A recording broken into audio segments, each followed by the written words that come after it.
돈을 버는 다양한 방법, 재테크 기사와 돈 되는 정보로 투자의 기준을 제시해주는 머니쇼 시작합니다. 지난주 금요일 뉴욕 증시 3대 지수 혼조로 마감했습니다. 미국과 중국의 무역 협상을 앞두고 기대감과 불안이 공존했던 시장 모습이었죠. 네, 그렇습니다. 지난 주말 미국과 중국의 첫 무역 협상이 스위스에서 진행됐습니다.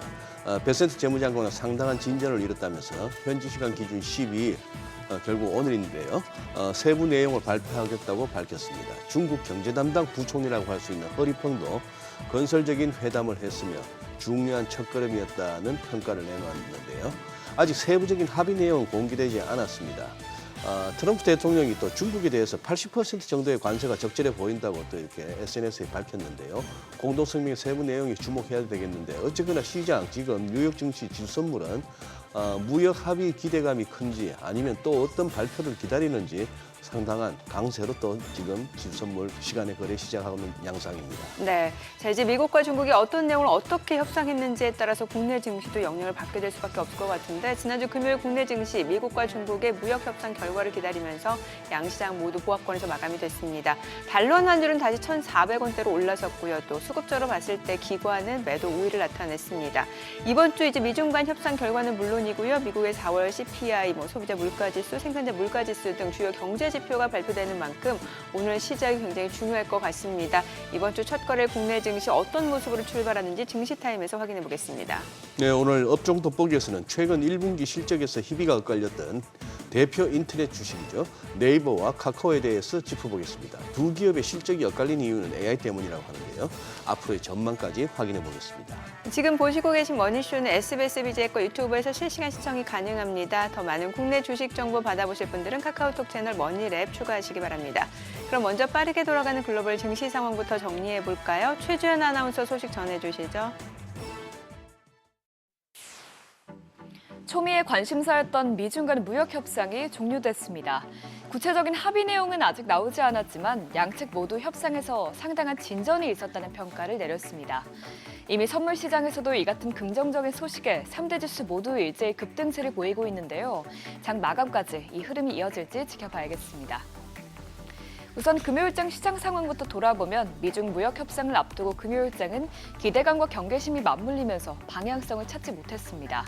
3대 지수는 장중 내내 보합권에서 움직였는데요. 결국 다우지수와 S&P 500 지수는 각각 0.29%, 0.07% 소폭 떨어졌고요. 나스닥 지수는 보합 마감했습니다. 시총 상회 종목도 등락이 엇갈렸습니다. 엔비디아는 4일 동안 상승한 후 다시 하락세로 돌아섰는데요. 엔비디아가 두 달 안에 기존 H20보다 성능을 더 낮춘 개량형을 출시해서 중국에 수출할 것이라는 보도가 부정적으로 작용했습니다. 최근 중국 화웨이가 엔비디아의 H100을 뛰어넘는 AI 반도체를 개발하고 있다는 보도가 이미 나왔기 때문에 H20보다 낮은 버전을 출시하는 것은 임시 방편이고 근본적인 해결책이 되지 못할 것이라는 우려감이 주가를 끌어내린 것으로 풀이됩니다. 그래도 M7 기업 중에서는 테슬라가 가장 많이 뛰어 올랐는데요. 테슬라는 중국 시장이 큰 만큼 대중 관세율 인하에 대한 기대감이 주가의 호재로 작용했고요. 또 6월에 텍사스에서 로보택시 출시 일정을 앞두고서 테슬라의 로보택시가 향후 지배적인 위치를 점하게 될 것이라는 보고서가 나온 것이 모멘텀이 됐습니다. 이 같은 낙관론의 테슬라는 5% 가까이 급등했고요. 또 3주 연속 상승세를 이어가면서 2월 이후 최고치를 기록했습니다. 또 그 밖에 나머지 기업들은 큰 움직임을 보이진 않았습니다. 시장의 관망 심리가 커지다 보니 채권 시장도 지난 금요일에는 큰 방향성 없이 혼조세를 보였습니다. 금요일장에서 10년물 금리는 0.1%포인트 가까이 오르면서 4.38%에서 마감됐고요. 2년물 금리는 소폭 내리면서 3.88%에서 거래됐습니다. 달러도 소폭 약세를 보이고 미중 협상의 진전이 없을 수 있다는 전망에 안전자산인 금에는 다시 매수세가 몰렸습니다. 금은 1.15% 오르면서 온스당 3,344달러에서 거래됐습니다. 또 국제유가는 다시 60달러 선을 뛰어넘겼습니다. WTI와 브렌트유는 각각 1.11%, 1.7% 오르면서 배럴당 61달러, 63달러에서 마감됐습니다. 한편 비트코인은 상승세를 지속하고 있습니다. 국제무역 분쟁이 해소될 것이라는 기대감이 커지고 미국에서 가상자산의 친화적인 법안들이 나오면서 지난주부터 가상자산 시장에 불이 붙었는데요. 비트코인은 현재 10만 3천 달러 부근에서 거래가 되면서 원화로는 1억 4,500만 원대에서 움직이고 있습니다. 또 이더리움도 블록체인 네트워크 생태계를 대거 업그레이드한 데 따른 기대감에 지난 일주일간 40% 폭등했습니다. 내일장 그리고 이번 주 전반적인 시장 흐름은 오늘 공개될 미중 무역 합의 결과에 따라서 달릴 것으로 보이는데요. 현재까지 양국의 반응은 긍정적입니다. 트럼프 대통령은 미중 무역 관계의 전면적 재조정 논의가 진행됐다면서 커다란 진전이 이루어졌다고 강조했고요. 또 협상에 나선 스콧 베센트 재무부 장관 역시 협상이 매우 생산적이었고 실질적인 진전을 이뤘다고 평가했습니다. 역시 중국 측의 허리펀 국무원 부총리도 상당한 진전이 있었다면서 양국 간의 입장 차이가 좁혀질 가능성을 시사했습니다. 실제로 협상이 이뤄지기 전 금요일에 트럼프 대통령은 대중국 관세율을 145%에서 80%로까지 조절하는 방안을 언급했는데요. 오늘 나올 추가적인 세부 사항에서 이와 관련한 논의들이 나왔을지 예의주시해봐야겠습니다. 마지막으로 이번 주 주목해볼 이벤트들도 살펴보겠습니다. 최근 계속해서 무역 협상 소식들이 나오고는 있지만 현재 기본 관세와 상호 관세는 유지되고 있기 때문에 앞으로 미국 경제가 둔화될 수 있다는 전망도 유지되고 있는데요. 그런 만큼 다시 경제 지표의 주목도가 높아지고 있습니다. 특히 이번 주는 중요 데이터인 4월 CPI와 소매 판매가 나오는데 전문가들은 이번 주 데이터에서 관세 여파를 일부 확인할 수 있을 것이라고 보는 만큼 예의주시해봐야겠습니다. 이번 주에는 5월 미시간대 소비자 신뢰지수도 공개가 됩니다. 관세에 대한 불안감으로 4개월 연속 큰 폭으로 떨어졌던 이 수치가 5월에는 어떤 흐름을 보일지 지켜봐야겠습니다. 어닝 시즌이 이제 거의 막판에 다다랐는데 이번 주에는 월마트의 실적 발표를 통해서 실제 소비 동향에 대해서 체크해볼 수 있겠습니다. 굿모닝 마켓이었습니다.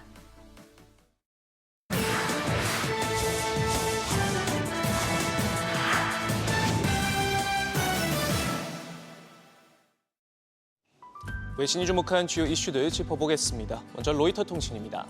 미국의 규제로 중국 수출길이 막힌 엔비디아 소식인데요. 향후 2달 내로 이전 제품보다 성능을 한 단계 더 낮춘 맞춤용 칩을 내놓기로 했습니다. 미국 정부의 강화된 수출 규제에 맞춰 메모리 용량을 대폭 줄이는 등 사양을 크게 낮추기로 했는데요. 이미 중국 내 고객사들의 7월 출시 계획을 통보했고 수정된 칩의 설계를 위한 새 기술 기준도 공식화한 것으로 전해졌습니다. 젠스너 CEO는 최근 중국 AI 칩의 폭발적인 성장세를 전망하면서 이 수출을 금지한 미국 정부의 정책에 노골적으로 불만을 드러내고 있는데요. 규제에 가로막힌 사이 중국 시장은 몇 년 후면 500억 달러, 우리 돈 70조 원 규모까지 몸집을 키울 것이고 특히 화웨이를 콕 짚어 엔비디아가 빠진 자리를 차지할 수 있다, 시장을 독식할 수 있다, 기술 규제 무용론을 강조하고 있습니다. 파이낸셜 타임즈는 미국 기업들이 역대 최대 수준인 5천억 달러 우리 돈 700조 원 규모의 자사주 매입을 계획하고 있다고 전했습니다. 트럼프 행정부의 관세 정책이 시장 불확실성을 높이고 있는 가운데 현금 유보금을 활용해 주가 방어에 나서는 모습인데요. 실적이 좋은 기술 기업들이 대부분으로 구글과 애플이 각각 700억 달러, 1000억 달러치를 사들일 예정인데 특히 애플은 채권 발행을 통해 조달하는 자금까지 일부 활용해 자기 주식을 매입할 계획입니다. 올해 시장 폭락으로 낮아진 주가 역시 자사주 매입에 긍정적인데요. 레이놀즈 스트래티지는 최근에 자사주 매입 규모와 속도를 감안해 대형주에 대한 약세 전망을 철회하기도 했습니다. 블룸버그는 가상자산 랠리를 눈여겨봤습니다. 특히 이더리움의 급등세가 매서운데요. 이 주간 기준으로 30% 급등해 가상자산 붐이 일었던 2021년 이후 최고치를 찍었고요. 현재도 2,500달러 부근에서 움직이고 있습니다. 글로벌 무역 긴장이 누그러지면서 투심이 회복되고 있고 이더리움의 지속적인 기술 업그레이드에 대한 관심이 집중된 점도 가격을 끌어올리고 있는데요. 가상자산 분석업체 BRN의 애널리스트는 모멘텀이 강해 상승세가 지속될 가능성이 있다며 이번 랠리와 향후 정책적 지원이 새로운 투자 유입으로 이어질 것으로 내다봤습니다. 일본 제조업 상장사의 지난해 순이익이 2년 만에 뒷걸음질 쳤습니다. 니온기자 신문이 도쿄 증시에 상장된 제조업체 약 500개사를 분석해보니 해당 기간 순이익이 전년도보다 2%가량 줄었는데요. 특히 자동차와 철강이 크게 부진했습니다. 도요다는 순이익이 우리 돈 46조 원 4%가량 줄고 미쓰비시는 74%나 감소했고요.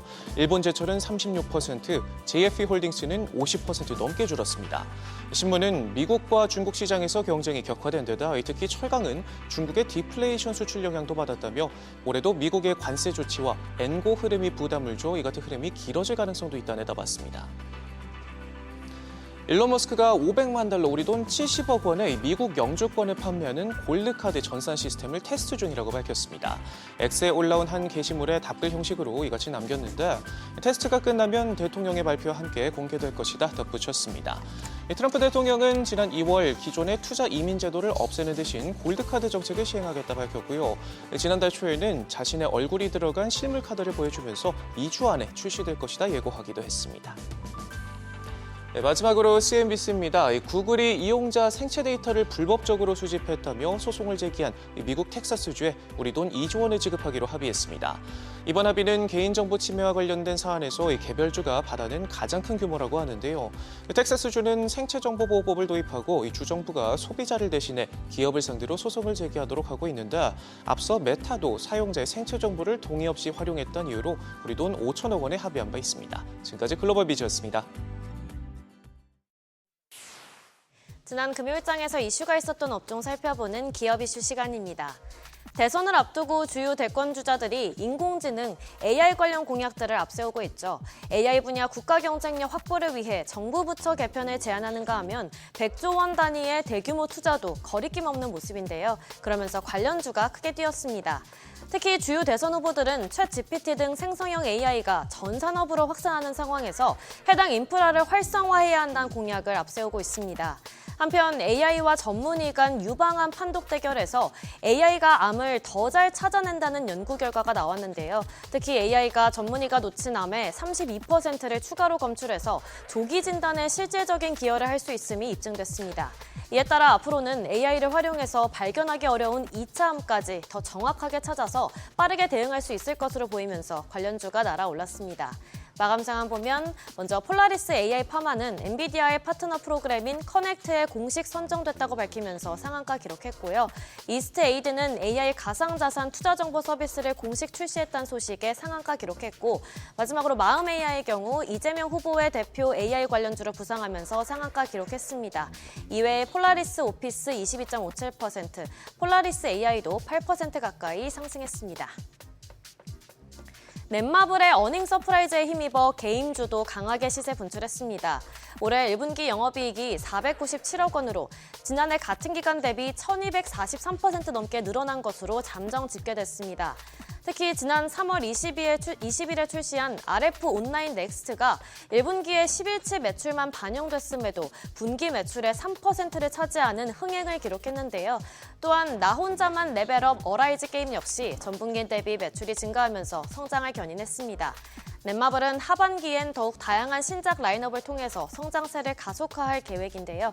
한편 우려됐던 유럽연합의 엠마켓 수수료 체계 변동에 대해서도 회사 측은 영향이 현재로선 크지 않다고 밝혔습니다. 마감 상황 보면 넷마블 14.57% 강세 보였고 손오공 7.69%, 이스트소프트도 7.62% 올랐고 위메이드 6.41%, 펄어비스도 4% 넘게 상승으로 마감했습니다. 친환경 에너지 기술업체 원일 T&I가 상장 첫날 공모가 2배인 더블을 달성하면서 관련주도 함께 급등했습니다. 원일 T&I는 천연가스 사업 부문의 일부 핵심 설비들을 국내 최초로 국산화하는 데 성공하면서 기술력을 입증했는데요. 이를 바탕으로 해외 기술에 대한 의존도를 낮추고 국내 에너지 산업의 지속 가능한 성장을 위한 토대를 마련할 것으로 보입니다. 최근 주식시장에서 관심이 큰 에너지 고속도로와 트럼프 대통령의 알래스카 LNG 개발 등에 따른 연관성이 주목되면서 주가가 더욱 크게 뛴 것으로 분석되는데요. 향후 관련 사업들에 따른 수혜 기대감이 예상되고 있습니다. 마감 상황 보면 원일 T&I 166% 가까이 시세 분출했고요. 평화홀딩스 16.95%, 평화산업도 9% 가까이 뛰었고 현대로템 7.82%, 삼화전자도 5% 가까이 시세 분출했습니다. 마지막으로 개별 기업 호재들이 전해지면서 음원 음반주가 좋은 흐름 보였습니다. 먼저 YG 엔터테인먼트가 1분기 후실적을 발표했는데요. 연결 영업이익이 95억 2,500만 원으로 전년 동기 대비 흑자로 전환했습니다. 회사 측은 트레저 신보 및 베이비 몬스터의 정규 앨범 판매가 호조를 보이면서 특히 음반 매출이 확대됐다고 밝혔는데요. 더불어서 SM 엔터테인먼트 역시 뛰어난 1분기 실적과 신인 아티스트들의 가파른 성장세, 그리고 중국 시장 수혜 기대감을 바탕으로 강세 보였습니다. 특히 하츠2하츠가 데뷔 앨범 기준 초동 판매량에서 역대 여자 걸그룹 1위를 차지했으며 NCT 위시 역시 신인 보이그룹 중 가장 빠른 성장세를 기록 중인데요. 또한 2분기부터 자회사 디어유가 연결 실적으로 반영되면서 이익 개선 속도가 가속화될 것으로 예상되고 있습니다. 마감 상황 보면 YG 플러스 12% 가까이 뛰었고요. YG 엔터테인먼트도 10% 넘게 시세 분출했고 SM 3.1%, 하이브 1.89%, 다날도 1% 가까이 상승으로 마감했습니다. 지금까지 지난 금요일장 이슈 전해드렸습니다.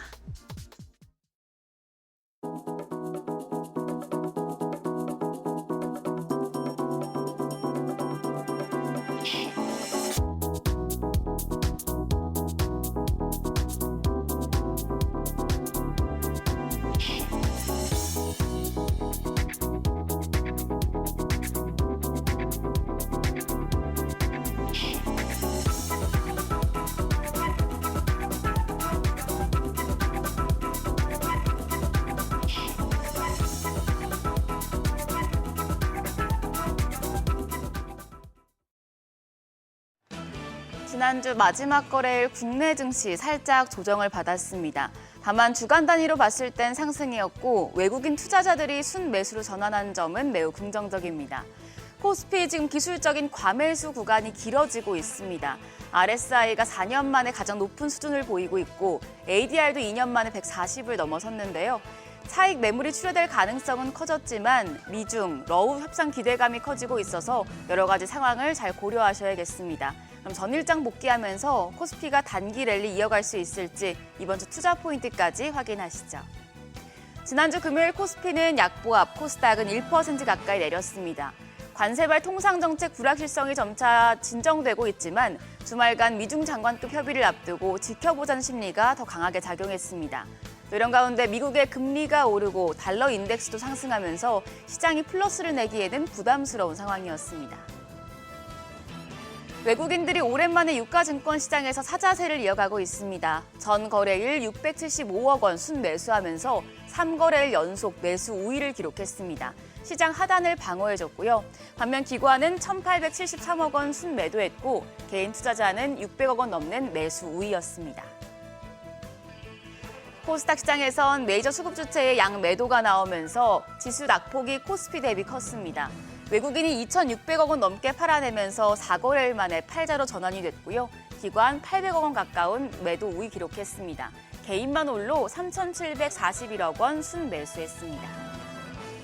대형주 흐름은 엇갈렸습니다. 유가증권 시장에선 삼성전자가 0.37% 상승하면서 지수 하단을 지지해줬습니다. 미영 무역 합의에서 영국산 자동차 대상 관세 완화 소식이 나오면서 국내 자동차 관련주들도 상승하는 모습이었고요. 반면 LG에너지솔루션과 HD현대중공업, KB금융 등은 2% 넘게 내렸습니다. 코스닥 쪽은 대형주들이 대체로 부진했습니다. HLB와 파마리서치가 상승했지만 알테오젠과 펩트론, 리가켄바이오 등 나머지 제약바이오 대표주들이 미국의 관세 부과와 약가 인하 압박의 내림세였고요. 더불어 에코프로 형제도 각각 5%, 3% 넘게 약세였는데 주말 사이에 테슬라가 로보택시 기대감에 5% 가까이 올랐기 때문에 오늘 장에서 영향을 받을 수도 있겠습니다. 한편 환율은 다시 1,400원대로 올라섰습니다. 지난 금요일 정규장 마감 시간 달러 기준 3원 40전 오른 1,400원에 마감했습니다. 미국과 영국의 관세 협상 타결에 달러가 강세를 보이면서 환율은 6거래일 만에 반등했습니다. 다만 미국과 중국의 무역 협상을 앞두고 다시 1,396원 수준까지 내리는 모습이었는데요. 현지 시간 12일 미국과 중국의 공동 성명이 발표될 것으로 알려집니다. 이제 오늘 오후에 구체적인 합의 사항이 확인될 수 있겠는데요. 실제로 협상이 진전됐다면 전반적인 시장 심리 안정에 따라서 달러원 환율 하락으로 이어질 수도 있겠습니다. 새로운 한 주입니다. 시작과 함께 미중 무역 협상 등 큰 뉴스들이 나오고 있는데요. 오늘 오후나 밤 정도에 나올 미중 공동성명 내용 확인하면서 미국의 물가지표, 연준 인사들의 발언 등을 모두 소화하셔야겠습니다. 우리 시간 화요일 밤에 미국의 4월 CPI 그리고 목요일에 PPI가 발표되고요. 목요일에는 미국의 4월 소매 판매와 파월 연준 의장의 연설도 있으니 체크하시죠. 오늘은 유럽연합 재무장관 회의가 열리는데 트럼프 대통령의 관세 정책에 대한 대응책 논의가 이뤄질 수 있겠습니다. 그리고 인공지능 기반 재생치료 플랫폼 전문 기업인 로킷 헬스케어가 코스닥 시장에 상장합니다. 지난주에 새네 개 주들이 화려하게 데뷔를 했었는데요. 로킷 헬스케어도 좋은 성적표 거둘지 주목되고 있습니다. 그리고 내일은 MSCI 반기 리뷰 발표가 예정이 돼 있습니다. 삼양식품과 하나시스템이 새로 편입되고 NC소프트와 LG이노텍, 에코프로머티 등은 편출될 가능성이 높게 점쳐집니다. 그리고 기업들의 1분기 실적 발표도 막바지를 향해 갑니다. 오늘은 SK텔레콤과 시프트업, 잉글우드랩, 코스메카 코리아, LX홀딩스 등이 실적을 공개합니다. 호실적을 내는 기업들 체크하시죠. 전 거래일 시간외 거래에서는 정치, 정책 테마주가 강했습니다.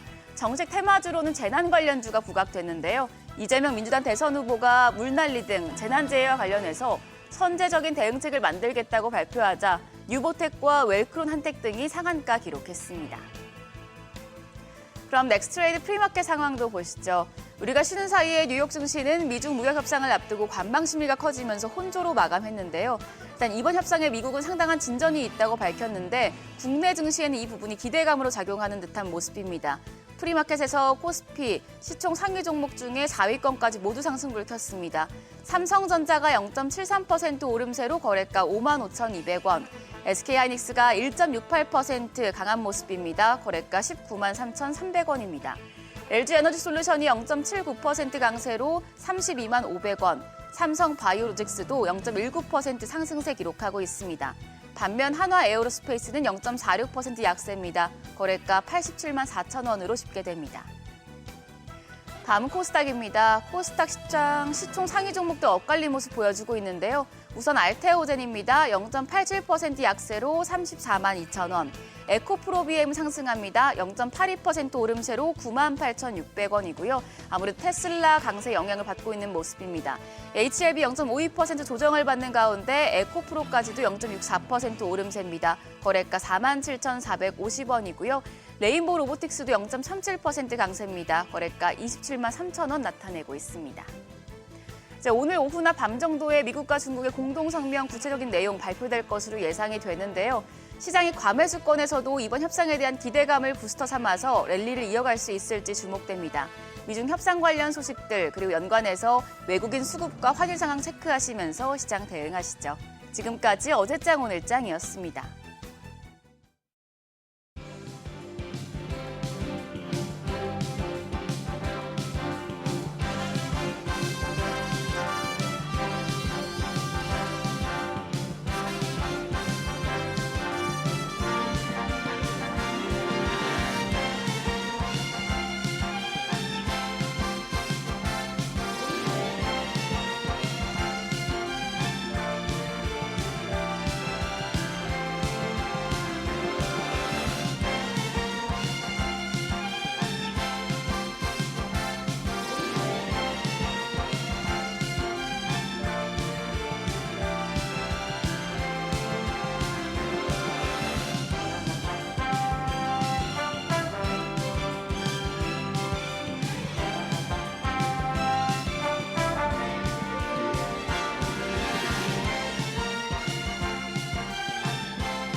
네, 현재 시각 8시 24분 향해 갑니다. 지금 보시고 계신 머니쇼는 SBS BG앱과 유튜브에서 실시간 시청이 가능합니다. 특히 SBS BG앱 다운로드 받으셔서 시청하시면 다양한 정보 확인해 보실 수 있고요. 더 많은 주식 정보 원하시는 분들은 카카오톡 채널에서 머니를 검색하셔서 친구 추가하시면 됩니다.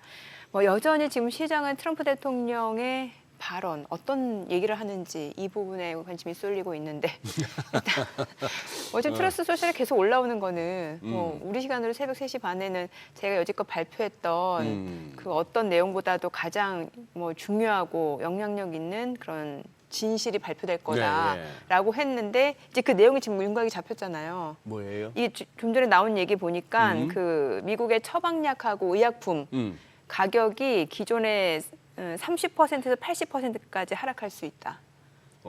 그 내용일 거다라는 거예요. 그 내용일 모르겠어요, 것이다. 정확히. 예. 트럼프 대통령이 이게 또 트러스를 또 올라왔나 봐요, 이게.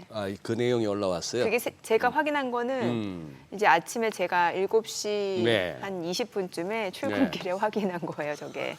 네, 그리고 이게 두 번째 올라온 내용이고. 두 번째 올라온 거. 예, 그리고 바로 그 위에 또 올라온 내용은 이제 내가 올릴 다음 진실은 가장 중요하고 영향력 있는 글 중 하나가 될 것이다. 그다음에 제가 확인을 못했는데 지금 기사 내용이 나오고 있어요, 기사들이 지금. 약값네요. 예, 약가 인하. 아. 유독 역사상 가장 역사상 어떻다고요? 자기가 발표한 내용 중에서 the 가장 most important and 가장 impactful. 중요하고 영향력 있는 내용 중에 하나일 것이다. 근데 며칠 전에 얘기했던 8일이나 9일쯤에 지각을 흔들 만한 뉴스가 뭐 발표 무역 관련 이슈는 아니라고 했는데 뭐였죠? 모르겠어요. 8일, 9일 이미 다 지났는데 지각이 흔들렸나요? 모르겠어요, 잘. 아이고 이게 이렇게 조용하다 한 번씩 올리면 사람이 딱 이제 관심을 갖는데 뭐 거의 주무시지 않고 계속 올리니까. 예, 물론 그쪽 시간으로는 이제 낮 시간이긴 합니다. 예. 예. 오늘 출연하시는 이충광 대표님도 보면 이렇게 국내에 몇 안 되는 이 트럼프 네. 대통령이 그나마 우호적으로 이렇게 뭘 봐주시는 분인데 네. 저 또한 그래 왔는데 요즘은 좀 지칩니다. 무슨 뭐 대문자로 the most important, the most impact 무슨 네. 지각을 흔들고 하는데 어디 뭐 지구촌 어디 조그마한 지진 난 걸 갖고 얘기했나? 갈수록 좀 신뢰가 떨어지네요. 네. 너무 이게 세네요. 그나저나 지금 이제 트럼프의 관세 정책으로 이제 전 세계가 지금 촉각을 곤두세우고 있다 보니까 네. 저희 이제 포럼에서도 나온 내용이긴 합니다만 그 짐 로저스가 현재 상황에 대해서 경계에 대해서 어떤 시각을 밝혔다고 합니다. 네, 그 내용을 네. 한번 잠시 확인해 보도록 그러실까요? 하죠. 네. The U.S. is the largest debtor nation in the history of the world, and the debt gets worse and worse every day. I don't know how those people in Washington cannot count, cannot add, cannot subtract. The debt is staggering, and it keeps going higher, but nobody seems to care except me. We're going to have financial problems again in the United States, and I would say probably in 2025 or 2026. Yes, we are overdue. I don't like saying any of this. I'm an American. I have children, American children.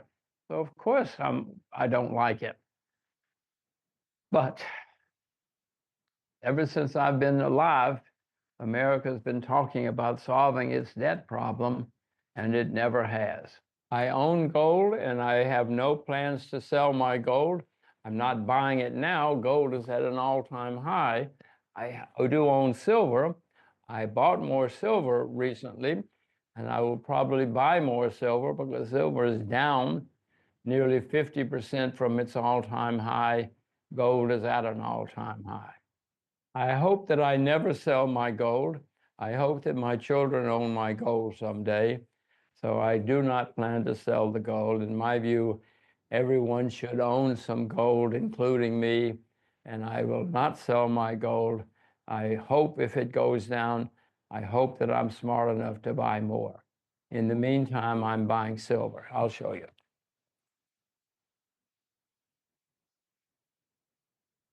See? Silver, as I said before, silver for centuries has been a store of value and a store of wealth, a measure of wealth all over the world. Now, not every country every year, obviously, but I mentioned to you before, Jesus Christ was sold for 30 pieces of silver because silver was the store of value. Silver was the money. They won't go up every year, but over their lifetime, silver and gold will be valuable. Maybe the world has changed. Maybe silver and gold are not going to be valuable forever, but they always have been valuable. Only invest in what you yourself know a lot about. If I told you you can only have 25 investments in your life, you would be very, very careful You would not go around listening to hot tips. You would not go to the restaurant and listen to people talk about all the hot things they're investing in. You would be extremely careful, and you would probably be a successful investor because you would be very careful about what you invested in. Now, many people will say, oh, that's boring. If you want to be successful, be boring. Be boring and invest in what you yourself know a lot about. 내용 봤는데 깜짝 놀란. 소장님은 지금 주머니에 뭐가 있으세요? 주머니에 손수건, 자동차 키 뭐 요 정도밖에 없네요. 아니 은하가 나왔어야 돼요, 그렇죠? 은하가 깜짝 놀랐네요. 갑자기. 예. 우리 또 로저스 형님 왜 저러시나 했는데, 야 저렇게 말하면 꼰대처럼 들리는구나. 제가 저런 얘기 많이 하고 살았는데 딱 꼰대 소리 듣기 좋으네요 보니까. 근데 뭐 아는 것만 투자해라. 예, 또 지루함을 견뎌야 되고. 예, 그러네요. 예, 근데 다 맞는 말이죠 뭐. 괜찮아요. 인구 구조가 점점 꼰대가 많아지는 인구 구조가 됐기 때문에 우리나라도 맞네요. 그것도 맞네요. 짐 로저스는 한 30년 후에는 대한민국 가망 없다고 얘기한 사람입니다. 지금처럼 이렇게 네. 가가지고는. 네. 그래요. 자, 그래요. 오늘 그럼 네. 출연자 모셔서 그 짐 로저스에 대해서 어떠한 의견이 있는지도 궁금해지는데 바로 모셔보겠습니다. 레그넘 투자자분의 이춘광 대표님 함께합니다. 어서 오세요. 어서 오세요, 이 대표님. 안녕하세요. 같이 영상 보셨잖아요. 뭐 저는 같은 꼰대 입장에서 말씀드렸고 우리 젊으신 우리 이 대표님 보시기에 짐 로저스 옹의 견해 어떻게? 제가 두 가지가 생각이 납니다. 네. 일단 2년 전에 네. 2022년 겨울 2023년 초 경기 침체론이 극대화됐을 때 네. 레이 달리오 그때 그 영상 굉장히 유명했고요. 레이 달리오의 소위 그 올웨더 포트폴리오 전략이라고 하는 그걸 일부 유튜버 분들은 그걸 따라서 또 막 컨텐츠로 했을 만큼 그 전략을 따라했으면 별로 수익이 못 얻었고요. 네. 레이 달리오가 그 갑자기 그 헤지펀드 이름이 생각이 안 나지만 브리지워터죠. 브리지워터. 네. 예. 브리지워터 어소시에이션인가요? 그만두고 나서 이제 그러니까 그런 것 같습니다. 그러니까 짐 로저스도 마찬가지고 사실 저는 짐 로저스 보면서 되게 존경을 하지만 총기가 많이 떨어져 있으신 건 분명한 것 같아요. 뭐 저희 아버님도 이미 이제 작고를 하시긴 하셨지만 그러니까 시장을 움직이는 거는 그래도 좀 속된 표현으로 좀 빠리빠리하고 뭐 이런 분들이 저분 말씀에 의하면 지금 모든 시장 참여자들 예를 들면 핌코, SSGA, UBS, 뭐 JP모건, 골사 예. 다 헛짓하고 있다는 거 아니겠습니까? 저는 글쎄요 원론, 그러니까 경제학 책에서나 배울 수 있는 수준이다. 절대 폄하하는 건 아니고요. 우리가 투자 활동을 한다, 저희 역시도 마찬가지지만 활동을 한다고 할 때는 향후 10년, 20년을 보고 투자하는 건 아니고요. 네. 보통 짧으면 1, 2년, 길면 한 5년 정도의 타임 스팬을 갖고 투자하는 거 아니겠습니까? 그렇죠. 그렇게 정말 길게 갑자기 또 생각이 납니다. 한 달 전에 모 경제신문사에서 이제 대담 프로그램에 출연을 네. 해달라고 그래가지고 제가 미국 경기 낙관론, 상대방에 나오신 분이 미국 경기 비관론, 막 60년, 70년 전 미국 경제 대공황 수치를 갖고 나와서 설명을 한단 말이죠. 네. 틀릴 리가 없지 않겠습니까? 항상 좋다 안 좋다가 계속 반복이 돼 있으니까. 그렇죠. 예. 안 좋은 거 콕 찍고 나와가지고 또 하나 말씀드릴까요? 올 초에 2달 전인가요? 네. 미국 노동 고용 보고서 발표됐을 때 네. U6라는 거 들어보셨습니까? 광의적 실업률. 네. U6가 당시에 8%가 찍었다고 그래서 일각에서 묻히긴 했는데 네. 노동시장이 드디어 붕괴가 되기 시작했다 이런 목소리가 있었습니다.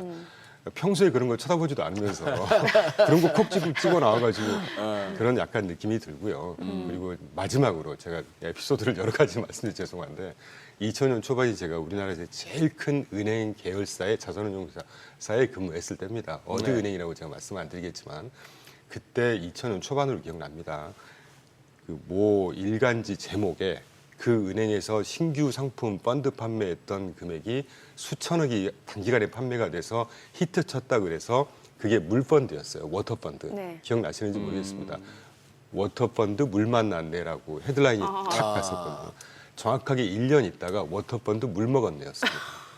그러니까 수질오염, 물 굉장히 중요하죠. 네, 예. 그건 환경오염 50년, 100년짜리 네, 이슈를 네, 갖다가 1, 2년 투자하고 있는 이 투자업계에서 투자 상품으로 갖고 나와가지고 그런 좀 그러니까 좀 차이점이 있지 않나 하는 생각이 듭니다. 제가 아침이라서 적절한 비유가 됐을지 모르겠어요. 네. 예. 앵커님 항상 짓궂은 질문을 주셔가지고 아니면 같이 봤잖아요, 영상을. 그래서 대표님 의견이 너무 궁금해지는 거예요. 그래서 저는 사실 그냥 참고만 할 뿐이고요. 저도 경제학 배웠지만 지금도 박사학위 하고 있지만 책에서 하는 얘기는 책에서 하는 얘기로 그냥 구분해야 될 필요가 있지 않을까. 아니 또 아까 생각이 금 듭니다. 대신 지금 이제 은 가격 매력도가 있으니까 은을 사라 또 이런 얘기도 했잖아요. 뭐 잘 아시겠지만 금이 따라가면 은이 좀 뒤에 따라가는데 상승폭은 훨씬 크죠. 반면에 하락폭도 훨씬 큽니다. 변동성이 훨씬 심하고요. 그리고 아까 짐 로저스 말씀 중에 뭐 금과 은은 당분간 영원히 같이 수산이 될 거다. 예. 맞는 말이죠. 근데 73년인가로 기억하지만 그 금토한 중지한 다음에 금토한 중지를 한 게 정확하게 70몇 년도 닉슨 대통령 때였지 않습니까? 네. 그때부터 모든 가치의 최종 리저브 커런시는 달러가 돼버렸습니다. 모든 스위프트 시장이나 무역 거래 다 달러 아니겠습니까? 네. 그걸 지금 일각에서는 달러의 어떤 기축통화 역할이 끝났다 이런 목소리가 나오지만 그게 과연 가능할까요? 그 달러를 대체할 수 있는 기축통화라는 게 이 지구상에 존재할까요? 그런 현실적인 문제들도 많이 있다는 면에서 볼 때 네. 뭐 안 틀린 그래도- 말은 아니지만 안 그래도 정민 앵커가 출근길에 이렇게 저희 제작진들하고 같이 쓰는 단톡방에 트럼프 대통령의 그걸 올렸어요. 트루스 소셜에 트루스 뭘- 소셜에 그걸 갖다가 네. 그래서 지금까지 자기가 발표했던 그 어떤 내용보다도 중요하고 아주 임팩트풀할 것이다 했는데 그래서 저는 또 그 와중에 이렇게 혹시나 뭐 이런저런 한간에 떠도는 뭐 달러 포기하고 근본이나 은본이 간다 뭐 이런 얘기 하려나 싶었는데 그 아니 정도는 뭐 돼야 그 정도까지는 했는데 지금 벌써 약간 이렇게 김 빠지는 예, 소리가 나오는데 예, 뭐 현지 이것도- 시간으로 이것도 동부 물론 시간으로 중요하죠. 오전 이것도 9시에. 예, 약가라든지 예, 약간 30에서 80% 인하라는 행정명령 서명하겠다. RFK 주니어가 지금 보건복지부 장관 하면서 얼마나 열일하는데 무슨 뭐 과자에다가 모든 색소 집어넣지 마라 그러고 예, 어떻게 보면은 트럼프 행정부의 강요나 트럼프 대통령이나 우리 이충광 대표님은 공감해 주실라나 상식에 입각해서 뭘 해보자는 건데 이게 수십 년 동안의 그 어떤 굳어져 있는 체계나 시스템을 뒤집자고 하니까 반발이 심하고 못 견디겠다는 거고 세상은. 저는 여전히 뭐 친 트럼프도 아니고 친미는 아니지만 네. 미국을 좀 반면교사를 삼아야 되자는 입장입니다. 대학원에서도 제가 미국 전공을 했기 때문에 그런 편향이 네. 있을 수 네, 있지만 네. 방금 말씀해주신 그 약가 80% 예, 인하 예. 저는 예. 굉장히 중요한 뉴스라고 보고 있고 그 아젠다 47이라고 하는 지난 4년 내내 네. 거기다가 본인 네. 정책 중요한 거기 중에 아주 중요한 꼭지였거든요. 우리나라에는 피부로 안 와닿을지 모르겠지만 미국은 아시겠지만 의료비나 약값이 굉장히 비쌉니다. 뭐 그래요. 병원 한 번 가도 몇십만 원, 우리 돈으로 몇십만 원 깨지는 거는 감기 하나 걸려도 한 예. 100만 원 된다는 거잖아요. 예, 예. 근데 그런 면에서 볼 때 약값 80% 인하 굉장히 큰 영어로 표현이 죄송하지만 브레이크스루를 한 거라고 저는 보고 있습니다. 그러니까 본인 입장에서는 이제 정치적으로 좀 자랑도 해야 되고 좀 네. 이렇게 뭐 플래터링도 해야 되지 않겠습니까? 그러니까 자국민 입장에서 굉장히 좋은 내용이죠. 당연하죠. 이게. 저는 그런 면에서 볼 때 굉장히 중요한 뉴스라고 보고 있고 또 하나는 이제 미중 무역 이번에 그 무역 뭐 이따가 언급되겠지만 네. 뭐 무역 협상, 통상 협상의 프레임워크를 합의를 했다. 오늘 아침에 오면서 저도 들어보니까 뭐 별 내용은 없었다 이런 뭐 네. 비판적인 시각이 좀 있긴 하지만 국제협상이라고 하는 게 우리 그 동네 사람들하고 싸워도 화해하는데 며칠 걸리거든요. 동네 사람들하고 싸. 친구하고 싸워도 한 일주일 걸리지 않겠습니까? 요즘 화해하는데. 동네 사람 볼 일 없잖아요, 딱히. 아니, 미중 넘버 2, 넘버 1, 넘버 2입니다.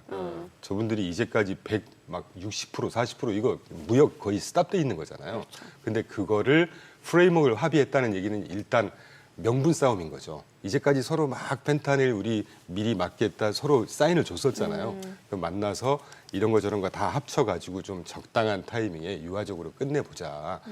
저는 상당히 의미가 있는 뉴스라고 보고 있습니다. 그래서 지금 프리마켓에서 한 1% 이상씩 예. 다 오르고 있거든요. 네. 그래서 뭐 한 3주 전부터 좀 자랑 같아서 죄송하지만 제가 3, 4주 전부터 이제 변동성이 극단은 지난 것 같고 예. 이제는 협상 지금 우리가 잘 듣고 있는 게 갈등이라는 워딩이 더 많은가요? 아니면 협상, 밀고 당기기, 뭐 결렬 또는 협상 이런 말이 더 진전 많은가요? 뭐 이런 거.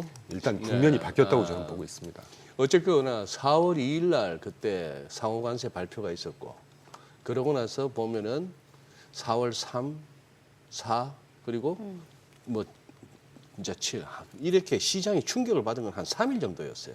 그 3일 정도가 급락이 나와서 그랬고 4월 7일 이후로 4월 지금 9일. 벌써 5월 12일이니까 한 달 넘게 쭉 장은 이렇게 올라오면서 그 당시 4월 2일 레벨을 올라섰고 이미 올라서 버렸습니다. 올라섰고 또 기술적으로만 말씀드리자면 또 그동안에 고점에서 이렇게 내려왔던 하락폭에 대해서 다들 차티스트들이 주목하는 어떤 기술적 조정에 맥시까지 와서 더 가도 되나 마냐 하는 고민을 하고 있던 차에 지금 이 뉴스로 보니까 지수선물 흐름으로 봐서는 그 중요한 기술적 저항 구간을 오늘부로 뚫어버릴 기세예요, 보니까. 그래 지금 야간 선물 봐서는 지난 주말에도 미국장이 그냥 비리비리하니까 우리도 보합으로 끝났는데 지금 분위기는 오늘 우리 뭐 이제 한 10분 후면 동시효과라도 살피겠지만 이거는 뭐 가자 분위기 같은데요. 좀 한국 시장은 제가 잘은 한국 모르겠지만 시장은? 한국에 이제 투자를 하고 있지 않습니까? 네. 적어도 미국 시장에서는 이제 뭐 불장이 올 거다라는 느낌까지는 아니지만 뭐 차피하겠죠. 왜냐하면 미국 뭐 중국에서 이거는 마음에 안 들어 좋아 뭐 이런 것들 때문에 왔다 갔다 하긴 하겠지만 기본적으로 우상향의 국면은 이미 접어들었다고 생각하고 있습니다. 아니 그런데 주말에 나온 뉴스에 대해서 트럼프는 어찌됐건 이제 145%는 아니지만 중국에 대해서 그래도 80%는 북어야 되는 거 아니냐라고 했잖아요. 그런데 이게 지금 기존의 시장에서는 한 50% 정도, 요 정도 보는데 80%면 이것도 여전히 높은 거 아닙니까? 그렇죠. 예. 제가 볼 때 저거는 협상의 툴입니다. 제가 볼 때. 지금- 145나 80이나 뭐가 달라지겠습니까? 그러니까요. 예. 네. 그리고 사실 저게 말이 80%지 기존에 때리고 있었던 거에 합치면 거의 100%가 넘는 수준이거든요. 지금. 예, 지금 그 LA 쪽에 그 항구에 중국에서 출발한 그 컨테이너선들이 지금 적재돼 있잖아요. 지금 왜냐면 이게 지금 들어가면 145% 관세를 부과받는 거잖아요. 지금 들어가면 예, 그러니까 거기에서 지금 들어가지 못하고 계속 있다면서요. 예. 그러니까. 그리고 그걸 우리가 보기 이전에 중국이 예. 제가 한 2주 전에 3주 전부터 중국이 지금 절대 이거 버틸 수 없는 수준일 거다 지금. 중국이. 굉장히 심각한 경제 상황일 거다라는 걸 언급은만 했었는데 네. 지난 주말부터 우리나라 언론에서도 드디어 예. 이제 뭐 광둥성이라든가 수출 예, 주요 무역 예. 기지에 예. 그 뭐죠 그 컨테이너가 막 6, 7층씩 예. 쌓여 예. 있는 예. 중소기업들 지금 맞아요. 예. 조업 중단이 돼 있는 그런 거 나옵니다. 그러면 어떤 식으로든 뭐 레토릭이야 우리가 끌려가지 않을 거다라는 뭐 이런 식의 레토릭이 있겠지만 결국은 합의. 근데 그 합의가 중국 방향으로 또는 미국에 쏠려 있는 합의 될 거냐? 뭐 이 부분에서 저는 미국 입장에 좀 쏠려 있는 합의가 될 거다라는 생각을 여전히 하고 있고 네. 그렇다고 하면 이 자본시장이 기본적으로 호재 아니겠습니까? 저는 그런 시각을 갖고 있습니다. 145까지 외쳐놨다가 다른 나라들은 뭐 각각 상호 관세율이라 해서 많은 데는 뭐 우리가 25% 두드려 맞았잖아요. 무슨 뭐 캄보디아 같은 데가 49%인가 맞고 그렇게 했는데 베트남 좀 많이 그걸 갖다가 90일 유예해 놓은 상태에서 중국은 아니고 해서 말씀하신 대로 지금 당장 저 중국산 제품들이 미국 항구에 이제 하적을 하면은 관세 두드려 맞는 거죠. 뭐 그런 상황까지 와 있는데 145가 80? 80인들 뭔 의미가 있습니까? 그렇죠. 거기서 또 더 깎아서 50? 아니 옛날 그 용산전자상가 가면은 맨날 그렇잖아. 어디까지 알아보고 오셨어요? 어디까지? 이거 진짜 기분 더러운 표현이거든요. 어디까지 알아? 어디까지 그러니까 알아보고 이제 오셨어요? 중국한테 내가 원하는 게 뭔지는 저는 잘 모르겠습니다만 네. 뭐 시장을 더 개방하라고 한다든가 네. 반도체 갖고 장난치지 말라고 한다든가 네. 불과 우리가 잊고 있었지만 2년 전에 화웨이 백도 통해서 정보 빼가고 이런 짓 하지 말라든가 뭐 대만에 대해서 확실히 포기하라든가 뭐 여러 가지 협상의 어떤 도구가 들어가겠죠. 네. 그런 것들을 위한 포석이 아닌가 하는 생각이 듭니다. 뭐 협상이라는 게 그런 게 아니겠습니까? 80%라고 했던 거는 그냥 쑥 모냥 빠지는 거죠. 140% 때렸다가 그래 없었던 걸로 할게 트럼프 입장도 모냥 빠지는 네. 것이고 네. 중국으로부터 받아낼 게 많기 때문에 일단 80만 해놓고 우리가 너 내 말 들으면 내가 좀 낮춰줄 여지가 있어 뭐 이런 수순 아니겠나 하는 생각이 들고 하여튼 두 번째 강조드리지만 이 전체적인 큰 방향을 보면 어쨌건 협상과 타결 수순으로 간다는 측면에서 볼 때 자본시장에는 결코 악재는 아니라고 저는 보고 있습니다. 네. 근데 과연 지금 경기 상황이나 앞으로 뭐 애초에 얘기했던 관세율에서 협상을 통해서 관세율이 좀 낮아지기는 하고 일부 또 관세가 뭐 면제될 수도 있고 등등은 합니다만 그렇다고 해서 그것이 4월 2일 상호관세를 부과하기 이전의 레벨보다 그때 대비 경기 측면을 봤을 때 확실히 그걸 더 올랐을 만큼 좋은 게 있느냐를 따지면 그 부분도 사실은 자신 있게 예스라고는 말 못하겠는 거예요. 네, 굉장히 좋은 말씀 해주신 게 이제 저 역시도 당분간은 우상향을 할 거다라고 생각을 하고 있지만 네, 네. 분명히 올 하반기에 이 관세에 따른 실물 경기가 위축이 되고 그 실물 경기 위축되는 수치를 확인하는 시기가 언제 분명히 올 겁니다.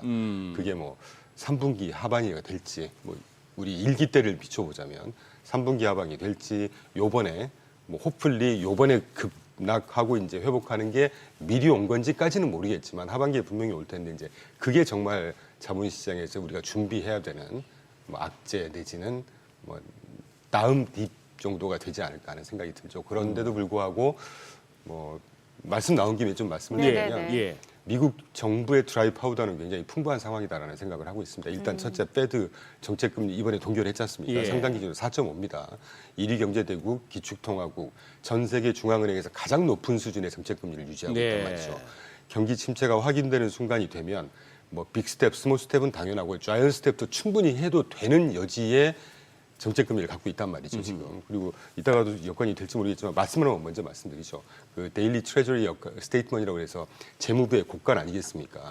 연초부터 3월, 2월부터만 보더라도 계속 지금 뭐 22조 달러 정도의 정부 지출을 계속하고 있습니다. 이 수치가 계속 늘어난 수치거든요. 그러니까 우리가 언론에서 자꾸 언급되는 것처럼 정부 지출이 굉장히 줄어들고 있고 힘들다 이게 아닙니다. 실제 정부 곳간에서는 굉장히 공격적으로 지금 정부 지출을 하고 있단 말이죠. 그리고 또 하나 뭐 여러 가지 이슈가 있기 때문에 미국 국채 금리가 걱정이다. SLR 지난번에 제가 소개시켜드렸잖아요. 보완적 레버리지 비율 그거 지금 현재 그 글로벌 대형 은행들한테 5% 정도 제약을 하고 있는데 그걸 3%로만 낮춰줘도 미국 국채 금리를 살 수 있는 규모가 1조 7천억 달러에 달한다고 합니다. 그러니까 미국 정부가 마음만 먹으면 이 수치라든가 어떤 뭐 거짓 지표를 통해서 역으로 경제에 서포트를 해줄 수 있는 여지는 굉장히 저는 많다고 보고 있고요. 예. 그런 생각하고 있고 무엇보다 중요한 거는 중요한 얘기가 먼저 막 나와버려서 지금 좀 그러는데 중요한 얘기 먼저 해야죠. 예. 올 하반기부터 아마 트럼프가 지금 준비하고 있는 감세라든가 네. 규제 완화라든가 네. 이런 것들이 본격화될 겁니다, 이제. 그러면 경제가 분명히 딥은 있을 텐데 그런 정부에서 지원해준 어떤 유동성 지원이든 정부 지출의 지원이든 감세든 규제 완화든 이런 것들을 통해서 이 딥이 얼마나 생각보다 깊을까 저는 샬로우 할 거라고 생각하고 있어요. 샬로우. 생각보다 얕지 않을까. 앞서 근데 그 지금 로저스는 지금 미국 부채에 대해서도 걱정을 했잖아요. 자, 예. 그냥 저의 아주 얕은 식견으로 미국 기축통화국이지 않습니까? 정부 부채 문제가 이 문제가 하루 이틀 된 얘기가 아닙니다. 지난 30년 내내 그랬고요. 네. 30년 내내 합의 안 되면 셧다운까지도 갔다가 또 풀고 한도 합의하고 뭐 쉬운 표현으로 윤정기 찍어내버리면 되는 나라 아니겠습니까? 저는 그렇게 생각하고 있습니다. 이 적자 때문에 분명히 언젠가 문제는 되겠죠. 이 기축통화국이라든가 이 패권이 통합 패권이 언젠가는 사그라질 겁니다. 왜냐하면 네. 역사적으로 패권이 무슨 몇백 년 가는 경우는 없었으니까.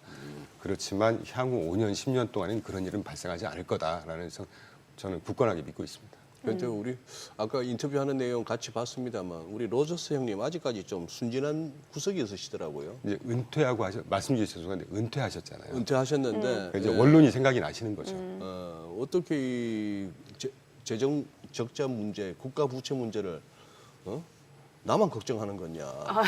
아니 워싱턴의 사람들이 뭘 걱정합니까? 지 돈입니까 어디? 100% 동의하고 있습니다. 어디 뭐 의원들이든 뭐 연준 인사든 재무부 관리든 자기들 뭐 그거 재직하고 뭐 임기 동안에 그리고 퇴직해서 연금 빵빵하게 나오겠다.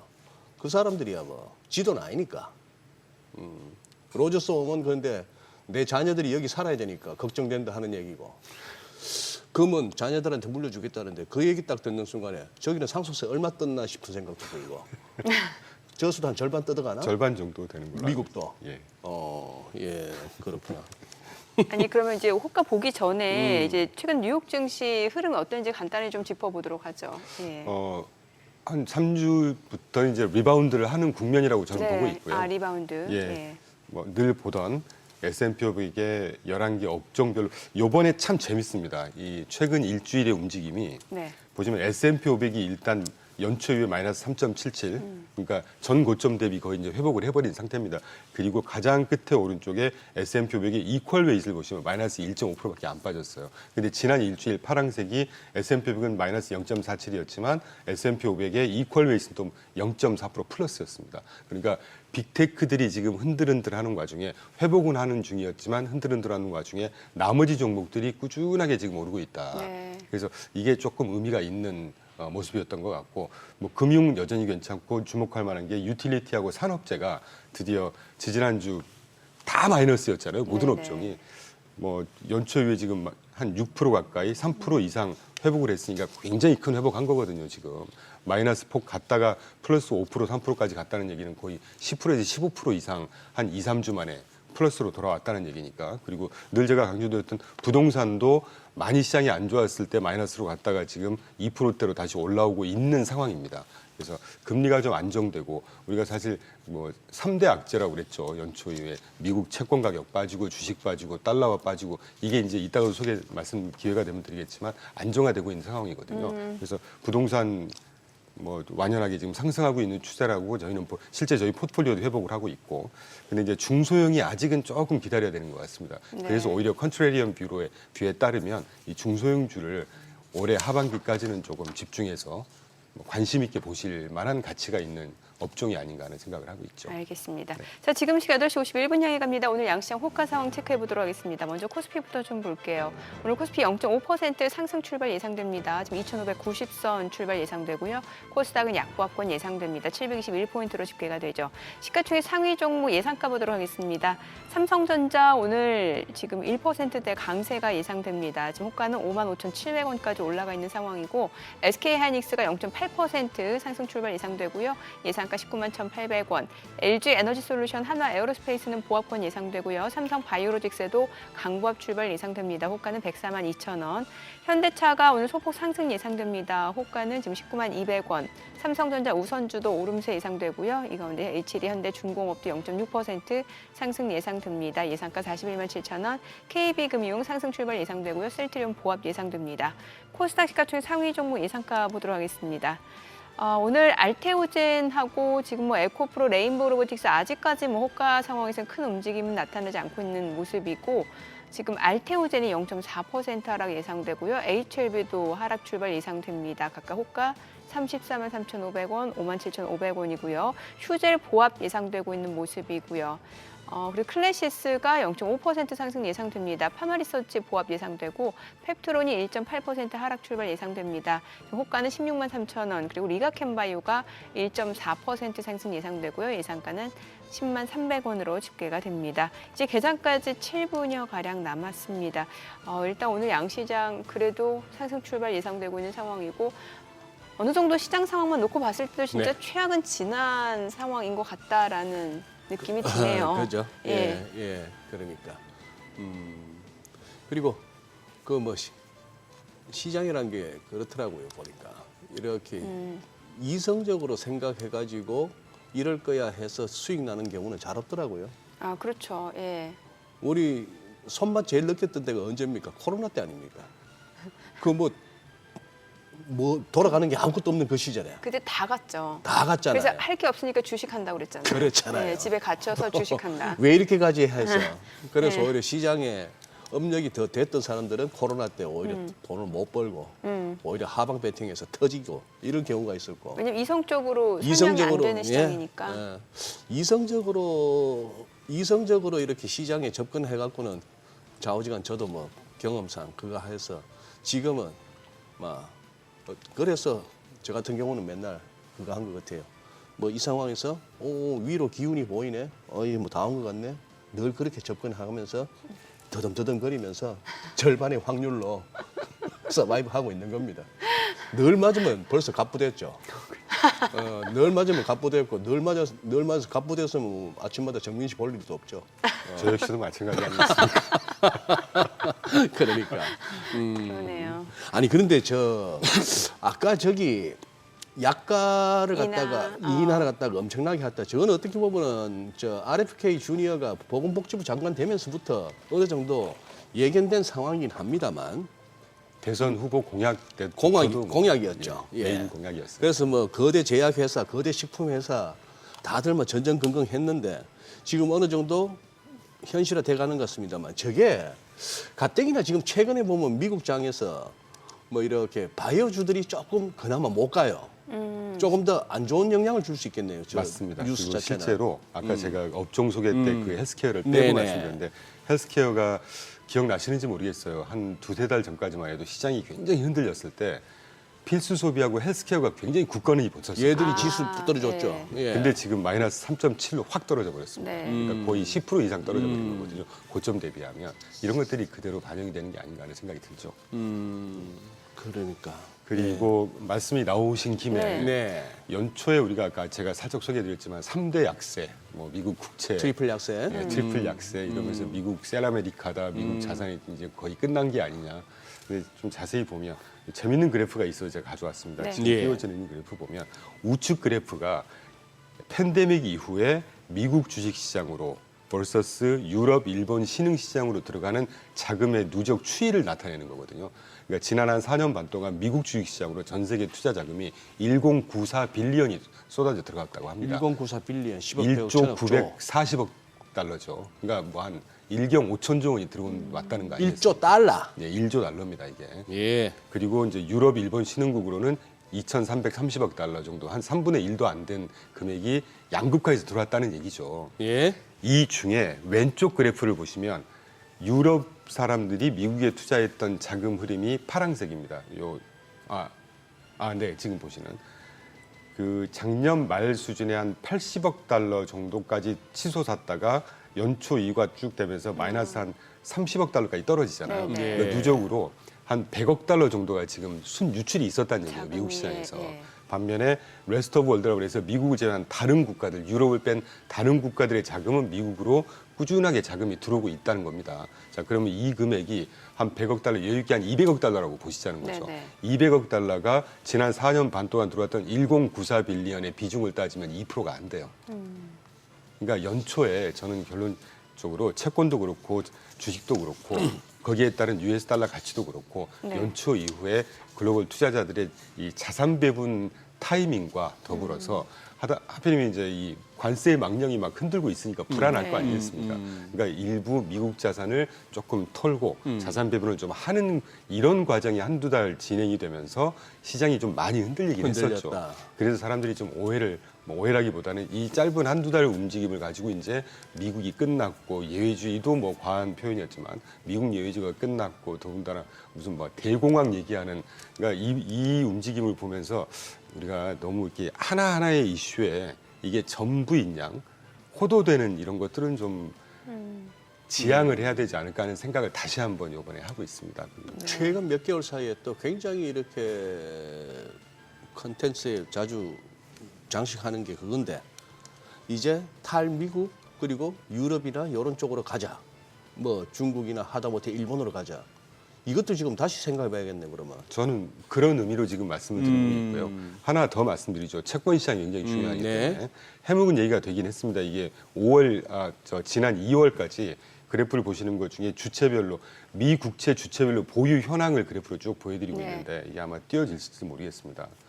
이게 2달 전 이연에서 데이터를 발표를 하더라고요. 중국, 미국, 이븐 그러니까 중국도 일본 등등 포함해서 작은 그 박스로 보이시는지 모르겠어요. 그러니까 1월 대비해서 2월 동안 미국 국채를 전부 다 플러스로 더 많이 매입을 하고 있습니다. 각 국가들이. 그러니까 이때만 해도 뭐 중국이 미국 국채를 팔고 있지 않느냐. 일본이 실제로 팔긴 팔았어요. 4월 1일부터 4월 2일 중순까지 2주 동안 한 2,110억 불, 한 우리나라 돈 25조 팔았다는 거거든요. 근데 이걸 가지고 이제 일본도 팔았고 드디어 중국도 팔 거고 이제 아까 소장님 언급해 주신 대로 미국 국채, 뭐 미국 자산을 다 파는 거 아니냐 뭐 이런 확대 해석을 했었는데 네. 다시 한번 우리가 제가 이제 아쉽지만 한 2주 만에 지금 찾아뵙는 거잖아요. 네. 그 사이 방송에서 몇 번 소개드렸는데 가장 위에 빨간색 일본이 지금 미국 국채 보유하고 있는 양이 1.1 트릴리언 달러입니다. 그러니까 일경 한 5천 종 갖고 있거든요. 그러다 보니 140엔 깨니 많이 하던 게 145엔까지 다시 올 수밖에. 그렇죠. 그런데 지금 2주 동안 한 200, 우리나라 돈으로 20조, 25조 팔았다는 얘기예요. 네. 이 비중이 얼마나 되겠습니까? 대세에 얼마나 큰 지장이 있겠냐는 거죠. 그리고 박스에서 보시는 것처럼 다른 국가들도 1월, 2월 상간에 다 플러스로 미국 국채를 더 사고 있다는 얘기입니다. 네. 그리고 또 하나 여담이지만 중국에서 굉장히 가장 많은 미국 국채를 갖고 있다고 하는데 두 번째로 갖고 있다고 하는데 네네.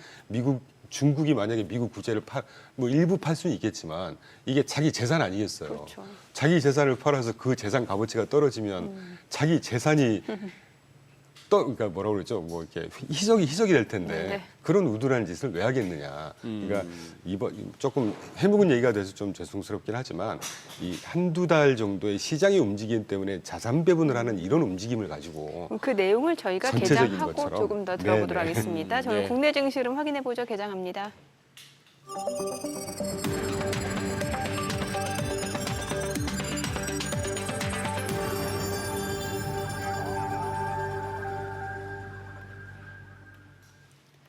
네, 5월 10일 월요일 국내 증시 개장했습니다. 일단 주말 동안 스위스에서 이제 미국과 중국의 무역 관련 협상이 있었는데 트럼프 측에서는 계속해서 지금 진전된 합의가 이뤄지고 있다. 시장의 기대감 굉장히 높아지고 있는 상황이고 그리고 이제 동부 시간 기준으로 10일 오전 9시에는 미국에서의 그 약가 인하 30에서 80%까지 인하하는 행정명령에 서명할 것을 예고했기 때문에 글쎄요. 이러한 부분이 일단 시장에서는 진짜 최악의 상황, 최악의 정점은 좀 지났다라는 인식들이 있는 것 같습니다. 오늘 국내 증시도 그런 부분 반영이 되는 것 같은데 양시장 상승 출발이네요. 코스피가 0.6% 올라갑니다. 2,593포인트, 코스닥도 0.27% 올라갑니다. 724포인트입니다. 시가총액 상위 종목 시초가 보겠습니다. 삼성전자 오늘 0.7% 올라갑니다. 55,200원이고요. SK하이닉스가 2% 강세입니다. 194,000원. LG에너지솔루션도 0.7% 상승합니다. 325,500원이고요. 삼성바이오로직스는 0.2% 소폭 하락합니다. 137,000원. 현대차 0.9% 상승합니다. 191,600원이고요. 기아도 0.9% 올라갑니다. 92,200원. 그리고 하나에어로스페이스는 0.6% 떨어집니다. 872,000원이고요. 삼성전자 우선주 상승 중입니다. 46,050원. HD현대중공업 1.3% 상승하면서 418,500원이고요. KB금융은 하락합니다. 코스닥 시가총액 상위 종목 시초가도 보겠습니다. 확실히 오늘 제약바이오 쪽이 안 좋습니다. 아무래도 이제 그 약가 인하 압력이 있다 보면 국내 제약 업체들 같은 경우도 제네릭도 많이 만드는 그런 기업들 같은 경우는 좀 매출에 영향이 있을 수밖에 없을 것 같은데 일단 심리적인 부분도 크겠죠. 알테오젠이 1.8% 떨어집니다. 339,000원. 에코프로비엠은 1% 올라갑니다. 98,800원이고 HLB가 1% 떨어지죠. 57,200원. 에코프로 0.8% 상승하고요. 레인보로보틱스가 2.5% 올라가면서 지금 현재 주가는 279,000원에 거래되고 있습니다. 하루 만에 반등 보여주고 있고요. 클래시스도 2.9% 올라갑니다. 휴젤은 지금 보합권이고요. 파마리서치 0.5% 하락. 40만 1,000원 약보합권이고 펩트론은 1.68% 떨어집니다. 리가켄바이오가 1.6% 하락하면서 97,300원에 거래되고 있습니다. 오늘 시장에서 특징을 보여주고 있는 섹터 종목들 보도록 하겠습니다. 우리나라 쪽에서는 글쎄요 좀 정치 테마주가 많이 움직임이 이어집니다. 아직까지는 시장을 이끌 만한 주도주가 부각되기보다는 종목 장세라고 보시면 될 것 같고 그 와중에 이제 글쎄요 지금 일자리 취업 관련주 의료 AI 좀 볼게요. 뷰노가 지금 6% 강세입니다. 19,780원에 거래되고 있고요. 셀바스 AI도 4.9% 올라가면서 지금 14,740원. 뷰노 오늘 흐름 좋고 루닛도 1% 이상 올라가고요. 딥로이드도 2% 상승하면서 7,040원에 거래되고 있습니다. 그리고 시어스 테크놀로지도 2% 올라가고요. 셀바스 헬스케어도 1.7% 상승 보여줍니다. 오늘 의료 AI 관련주들 좀 움직임이 있고 나머지는 종목 장세라서 글쎄요, 우크라이나 재건 쪽에서는 SY 스틸텍이 16% 급등하고 폴라리스 AI, 대동기어, SG, 현대 에버다임 이런 종목들의 강세 흐름이 이어지고 있습니다. 수급 상황 좀 체크를 해보도록 하겠습니다. 오늘 우크라이나 재건 쪽 움직임 좋네요. 수급 상황 오늘 유가증권 시장에서 개인 투자자가 153억 원 순매수고요. 외국인과 기관은 각각 20억 원, 124억 원 매도 우위입니다. 코스닥에서도 개인 투자자는 175억 원 매수 우위, 외국인과 기관은 각각 37억 원, 95억 원 매도 우위를 나타내고 있습니다. 환율 체크해 보도록 하겠습니다. 달러원 환율입니다. 달러 인덱스 조금 떨어졌는데 오늘 달러원 환율 5원 하락한 1,395원에 개장이 됐습니다. 지난번에 1,400원대 다시 좀 올라서더니 오늘은 좀 떨어지네요. 환율요? 예, 달러는요. 예, 그러니까 참. 한동안 1,400 중반 뭐 얘기했던 많은 전문가들이 1,300 후반까지도 쉽지 않을 수 있다 이렇게 예측한 분들도 꽤 있었는데 참 이게 알 수가 없네요, 환율도. 지금 막 이제 9시에 바로 또 하나 발표된 통계치 5월 들어서 1일부터 10일까지 우리는 또 네. 열흘 간격으로 또 수출입 지표 그렇죠. 발표하지 않습니까? 5월 들어서 열흘 동안에 수출이 23.8% 감소해서 무역 적자 17억 달러. 통상 뭐 한 20일 정도까지는 매달 20일 정도까지는 무역 적자 나다가 막판에 이제 흑자로 돌고 합니다만 그래도 그렇지 전년비 23.8%나 수출이 줄었다. 이거 예를 들어서 저 주니어 딜러들이 이렇게 모아놓고 무슨 FX 부스 게임 하면서 이렇게 화면에 이런 뉴스가 떴다. 네. 그러면 전부 다 달러 바이 해갖고 뭐 확 예, 뜨는데 예, 그거는 게임이고 예.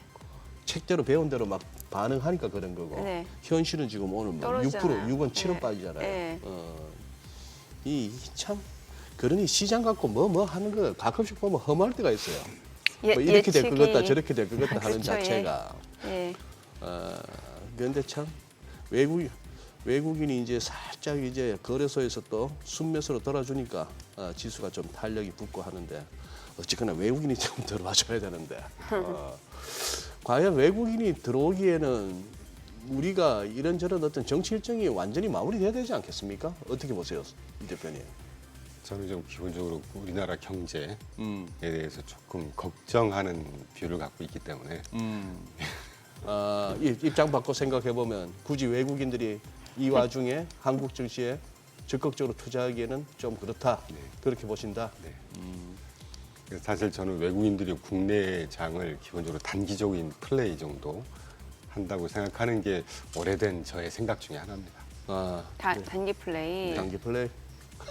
그런 것 같아요. 외국인이 뭐 꾸준하게 기조적으로 매수를 한다기보다는 요즘 보면은 단기적으로 환 더하기 예, 캐피탈 예. 게인 한 10에서 15%, 15에서 한 20% 정도가 딱 그 친구들의 먹고 빠지고 그러니까 하는 요즘 패턴이다. 오죽하면 외국인들도 단타한다 이런 얘기 나올 정도로. 외국인이니까 단타를 하는 거죠, 사실. 외국인이니까. 그래요. 죄송합니다, 이런 아니에요. 말씀 드려서. 네. 아니 주말에 그 미국과 중국 내용 저희가 좀 구체적으로 짚어봐야 될 것 같은데 이 중국이 좀 공을 들였다라는 얘기도 나오잖아요. 그럼요. 예, 특히 이제 마약 관련해서 지금 책임자가 공안부장까지 그 협상에 데리고 갈 정도면 이거 상당히 공 들였다는 거죠. 굉장히 중요한 겁니다. 예, 예. 사실은 이번 주말 스위스 제네바에서가 중요한 게 아니라 지난 예. 5월 1일부터 5월 2일까지 예. 제가 차트를 하나 네네. 영문 기사를 쭉 모아온 게 네. 있는데 5월 1일 날 그 미국하고의 통상 협상 이거를 구체적으로 이제 한번 검토하기 시작했어. 이거는 네. 그 안에서는 이미 다 했는데 발표만 이렇게 한 거거든요. 네네. 명분을 되게 중요하는 국가가 중요시하는 국가니까. 그리고 그 다음 5월 2일로 기억을 하는데 반도체 미국산 수입 반도체 보복 관세 철폐를 은근히 또 싹 합니다. 블룸버그에서도 기사 나왔었죠. 그리고 나서 5월 2일 날 펜타닐을 그러니까 중국산 펜타닐이 미국으로 가는 거를 일단 우리가 막아줄 걸 협상의 도구로 지금 준비하고 있어라는 걸 이미 월스트리트저널에서 발표를 했어요. 그러니까 이거는 이렇게 우아한 표현만 했다는 얘기지. 아까 우리가 컨테이너 선적도 얘기를 했고 뭐 이런 얘기를 했었지 않습니까? 예. 중국이 지금 이 협상 테이블에서 굉장히 뭐 만만 뒤로 내가 버텨볼게 저는 절대 그런 상황이 아니라고 제가 보는 소스를 통해서는 확인하고 있습니다. 그렇기 때문에 어떤 식으로든 생각보다 빠른 협상이 돼버릴 수도 있다는 예. 생각도 좀 하고 있습니다. 기본적으로 이제 국제협상이라고 하는 게 기본적으로 네. 한 6개월 몇 개월 걸릴 거 아니겠습니까? 그렇죠. 예. 근데 생각보다 미국도 사실은 지금 한 6월 정도가 돼버리면 식료품점이나 소매점이 지금 통통 빌 수도 재고가, 있다. 이제 예, 과장이긴 맞아요. 하지만 예. 그러니까 서로 지금 약간 급한 상황이잖아요. 그래서 의외로 조금 더 빠른 협상이 돼버릴 수도 있다. 그래서 기본적으로 하여튼 빠르게 협상이 되건 시간이 좀 걸리건 간에 저는 기본적으로 주식시장에 이게 호재의 흐름으로 가고 있다는 생각을 여전히 하고 있습니다. 제가 그 이주광 대표님 가져오신 자료 중에 인상 깊었던 게 그 뭐지? 그 실시간 물가지 트루플레이션인가? 한 번 더 보여드릴까요? 아니 글쎄 이번 주에 뭐 CPI, PPI도 있는데 맞아요. 굉장히 중요하죠. 다들 말은 관세 때문에 물가 높아질 거야. 뭐 말은 이러고 있습니다만 실제 물가가 어떤가 싶어서. 그렇죠. 실제 물가라는 건 우리가 이제 발표되는 거 갖고만 우리가 봐야 되는데 네. 그 대안으로 그때 한 번 더 소개드리겠습니다. 예. 두 번째니까 2020년도부터 그 코인베이스의 발라니 스리지바산이라는 CTO가 그쪽 업계에서는 뭐 신적인 존재라고도 하는 모양이에요. 이분이 그 웹 3.0 개발자들한테 야 물가 지수가 이게 한 2달 이연돼서 발표하는 거니까 데일리로 실시간 물가를 알 수 있는 지표를 한번 개발을 해봐. 그래서 블록체인 기반으로 데일리로 한 200만 개 정도의 로데이터를 쭉 합산을 해서 데일리로 발표하는 아주 정확한 실시간 지표입니다. 리얼타임인 거예요? 리얼타임이 데일리로 발표를 해요. 데일리로. 쉽습니다. 구글 들어가셔서 지금 현재 그거네. 네, 오늘 바로 나오는. 예. 그러니까 구글 들어가셔서 트루플레이션이라고 딱 찍으시면 예. 홈페이지에 바로 뜨거든요. 예. 각가지 전 세계 국가들 거를 다 지표를 해줍니다. 전 세계 거를. 네네. 그러니까 YOY도 발표를 해주고 쭉 발표를 해주거든요. 어허. 지금 보시는 차트가 YOY 1년 CPI라고 생각을 하시면 되는데 예. 이 6.2가 정확한 수치가 아니고 이제 그 1.6이 네. BLS나 이런 데서 합산하는 거하고 이제 그 비중이 틀리잖아요. 뭐 예를 들면 CPI나 CPI 같은 경우는 주거비 비중이 한 44% 약간 가중치를 정도 두죠. 이런 네. 가중치가 좀 방법별로. 틀립니다. 네. 근데 실질적으로는 이 트루플레이션에서 주는 가중치가 조금 더 저는 현실적이라고 생각을 하고 있어요. 아, 여기도 각각 가중치를 두나요? 두니까요. 왜냐하면 CPI는 44%인가를 주거비를 가지고 가중치를 주기 때문에 네. 굉장히 좀 쏠려 있지 않습니까? 아하. 그래서 PC를 우리가 보는 건데 예. PC가 주거비 비중이 한 17% 정도 되거든요. 그걸 비슷하게 산출하는데 지금 현재 1.62%라는 거예요. 그러니까 이만큼 낮다는 게 아니라 이 옆에 그래프의 추세를 한번 보시면 지난 2025년 1월 달 형시에 CPI가 3% 정도였을 때 이 트루플레이션도 한 3% 정도 그래프가 가지 않습니까? 그러다가 쑥 떨어진 다음에 3월 현재 CPI가 2.4%였을 때 이게 1.7% 정도 됩니다. 그러니까 패턴을 한번 보시자는 거예요. 최근에 쭉 떨어졌다가 살짝 뜨긴 하지만 이게 2%가 넘고 이런 수준까지 뜨지 않는다는 거죠. 그러니까 1% 한 중반에서 2% 사이 정도에 쭉 머물러 있다는 얘기는 실제 그 필드에서의 느끼는 마켓에서의 느끼는 물가가 우리가 지금 관세 때문에 우려를 많이 하고 있지만 물론 그게 이제 이연에서 반영이 되겠죠. 그래서 사실 네. 개인적으로 저는 이번 주 목요일인가 발표되는 CPI보다 PPI가 훨씬 중요할 거라고 봅니다. 네, 네. PPI가 한 3, 4개월 이연에서 CPI에 전이가 되거든요. 그래서 CPI까지는 이런 실시간 물가 지표를 봐도 내일 발표되는 CPI 크게 문제 안 될 것 같고 지난주에 발표된 PCE 물가도 아주 예쁘게 나왔었잖아요. 사실 이 관세만 없었다면 이 관세 문제만 없었다면 굉장히 골디락스입니다. 지금 먼썸먼스로 0% 성장을 했으니까 물가가. 네. 아니 전년비 1.62%의 저런 어떤 물가라면은 트럼프 대통령이 맞네요. 미스터 투레이트네요. 파월이 뭐 그렇다고 할 수도 있죠. 4.5는 너무 높은데요, 그러면. 그럼요. 그러니까 제가 아까 모두에 경기가 뭔가 좀 불안하고 좀 네. 안 좋은 게 징후가 보인다고 네. 하면 자이언 스텝, 이분 뭐 100bp도 인하시켜버릴 수도 있는 여지가 충분히 있다는 얘기죠. 단숨에. 그렇죠. 그래서 저는 하반기에 분명히 경제건 이걸 반영하는 자본시장, 주식시장에 딥이 있긴 있을 텐데 정부 정책의 어떤 총알이 굉장히 많다는 측면에서 그 딥이 생각보다 그렇게 깊진 않지 않을까 하는 네. 기대를 하고 있다는 말씀을 그래서 드리고 있는 것이죠. 전 달러 흐름도 좀 궁금해지는데 한동안 한참 그때 달러 저희 약세. 그 연휴 기간 동안 막 홍콩 달러도 그렇고 막 대만 달러 대만 강세 보일 때 그때 난리였잖아요. 예, 이제 달러 흐름은 어떻게 저희가 볼 수 있는 거예요? 다시 한번 말씀드리면 이제 유가나 환율은 전망하기가 쉽지 않습니다. 네, 네, 네. 우리 머릿속의 그렇죠. 영역에서 네. 할 수 있는 영역이 아니. 그런데 지금 차트 보시는 오른쪽에 아시아주, 그러니까 이게 5월 정확히 5월 2일부터 이틀 동안 네. 타이완 달러가 거의 5% 맞아요. 2%에서 10% 이상 강세가 네. 됐었거든요. 네. 근데 그게 이제 그래프에서 보시는 이 그래프가 아니고 그 옆에 있는 그래프일 텐데 그 앞의 그래프일 겁니다. 예. 그 네모난 박스에 보시면 연두색, 노란색 정도가 저게 타이완 달러인데 쑥 빠졌다가 지금 한 2, 3% 회복을 지금 하고 있거든요. 다시 약세로. 그러니까 이게 뭐 해석이 굉장히 많습니다. 근데 좀 무의미한 해석이라고 저는 보고 있는데 결론은 뭐 말하라고 협정, 플라자 합의 그걸 용인한 게 아니냐. 그다음에 뭐 통상 협상에 대해서 미리 타이완 정부가 강세를 용인한 게 아니냐 이런 말 나오지만 그건 확인해봐야 될 것 같고 제가 지금 해석하고 있는 건 환율은 정부가 어떻게 개입을 한다고 하지만 결국은 시장 논리를 따라간다고 보고 있거든요. 우리가 보통 전 세계 투자자 또는 뭐 중앙은행, 연기금 이런 그 대형 투자가들이 보면 연말에 브로클로징하고 연초 한 1, 4분기, 2, 4분기까지만 해도 자산 배분을 합니다. 네. 근데 거기에다가 관세가 막 영향을 미치니까 일시적으로 달러 표시 채권 주식을 좀 털었던 것이죠. 그게 일시적으로 반영이 된 게 아닌가 하는 생각이 들고 이렇게 생각할 수 있는 근거가 그 다음 페이지일 텐데 네. 이게 방금 보셨던 그래프는 아시아 주요 통화들의 움직임만 보신 거거든요. 타이완 달러, 코리아 원화, 그다음에 중국 위안화. 그런데 그 다음 페이지 아까 먼저 지금 보시는 글로벌 주요 통화 대비해서 DXY 달러화 인덱스하고 재팬 엔화하고 유로화를 보시면 역사적인 평균 수준에서 계속 왔다 갔다 하고 있습니다. 제가 그 파란 선하고 연두색을 쭉 보여드린 게 달러 우리가 뭐 연초 이후에 DXY가 한 109포인트 갔다가 지금 99포인트 갔다가 100포인트 왔다 갔다 하고 있잖아요. 굉장히 싸졌다고 생각을 하시겠지만 역사적으로 쭉 놓고 보시면 DXY가 95에서 100포인트가 평균 수준입니다. 그러니까 지금 굉장히 많이 뭐 절하가 되고 싸져 있는 수준이 아니고요. 연초에 109포인트가 과하게 비쌌던 것이죠.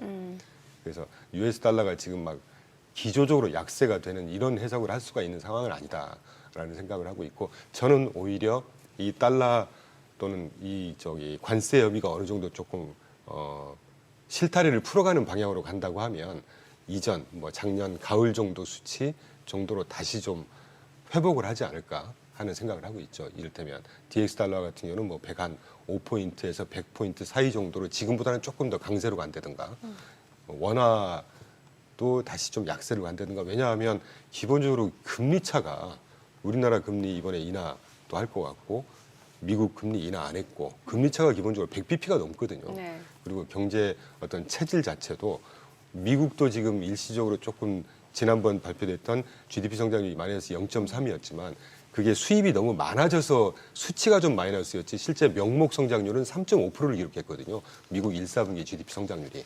그렇다고 보면 뭐 원화가 여기서 더 뭐 추가로 굉장히 큰 강세로 간다거나 하는 연출은 아닌 될 거라고 저는 생각하고 있죠.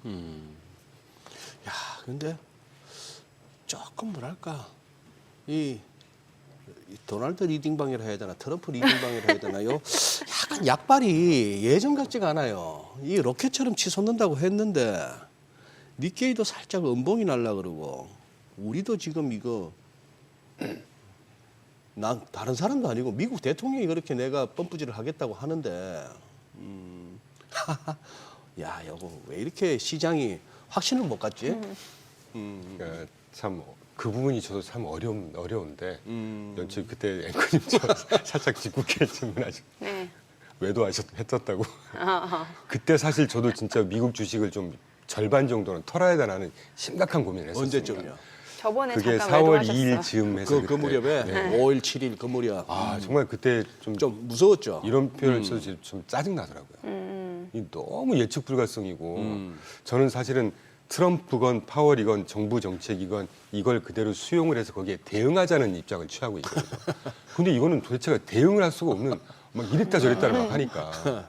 그런데 이제 지금 돌이켜놓고 보면 연초 이후에 관세라고 하는 게 보통 호재보다는 악재가 훨씬 더 시장에 많은 임팩을 가져다 주잖아요. 그래, 예. 관세가 악재였다고 볼 때는 그런 영향이었던 것 같고 지금 트럼프의 유화적인 제스처. 그러니까 우리나라 언론에서는 그거를 이제 방금 이제 죄송한 말씀이지만 그 소장님께서도 이제 김이 빠진 것 같고 심지어 어떤 언론들에서는 뭐 이제 수세에 몰렸고 트럼프가 이제는 뭐 불호령이 다 끝났고 뭐 카리스마 끝났고 뭐 이런 식의 표현을 쓰는데 저는 그렇게 생각하고 있지 않습니다. 트럼프 정치적으로 잃은 거 하나도 없습니다 지금. 정치적으로. 네, 2.2, 2.4%였던 보편 관세를 지금 기본적으로 10에서 13%로 올려놓고 나머지만 협상하겠다는 거거든요. 하나도 잃은 거 없고요. 저분 입장에서는 지금 꽃놀이패 하고 있는 거라고 저는 보고 있어요. 꽃놀이패. 다 조정을 하고 합의를 해도 10%는 유지되는 거거든요. 네. 오늘 여기까지 듣겠습니다. 내용 잘 들었습니다. 예, 고맙습니다. 감사합니다. 감사합니다. 네, 오늘 들으신 내용과 관련해서 이번 주 증시 전망 궁금하신 분들은 카카오톡 채널에서 먼일에 검색하시면 증시 리포트까지 확인해 보실 수 있으니까요. 친구 추가하시기 바랍니다.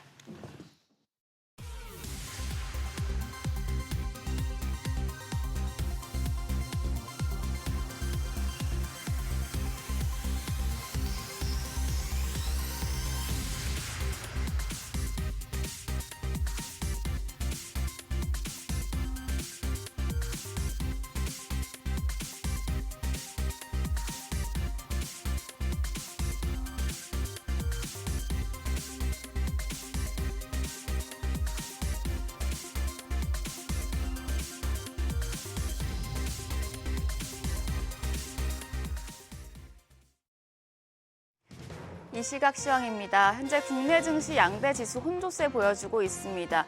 미국과 중국의 무역 협상 관련 소식에 코스피가 0.47% 오름세로 2,589포인트 가리키고 있지만 코스닥 쪽에서는 제약바이오 대표주들이 부진한 모습 보이면서 0.4% 조정받고 있습니다. 719포인트 가리킵니다.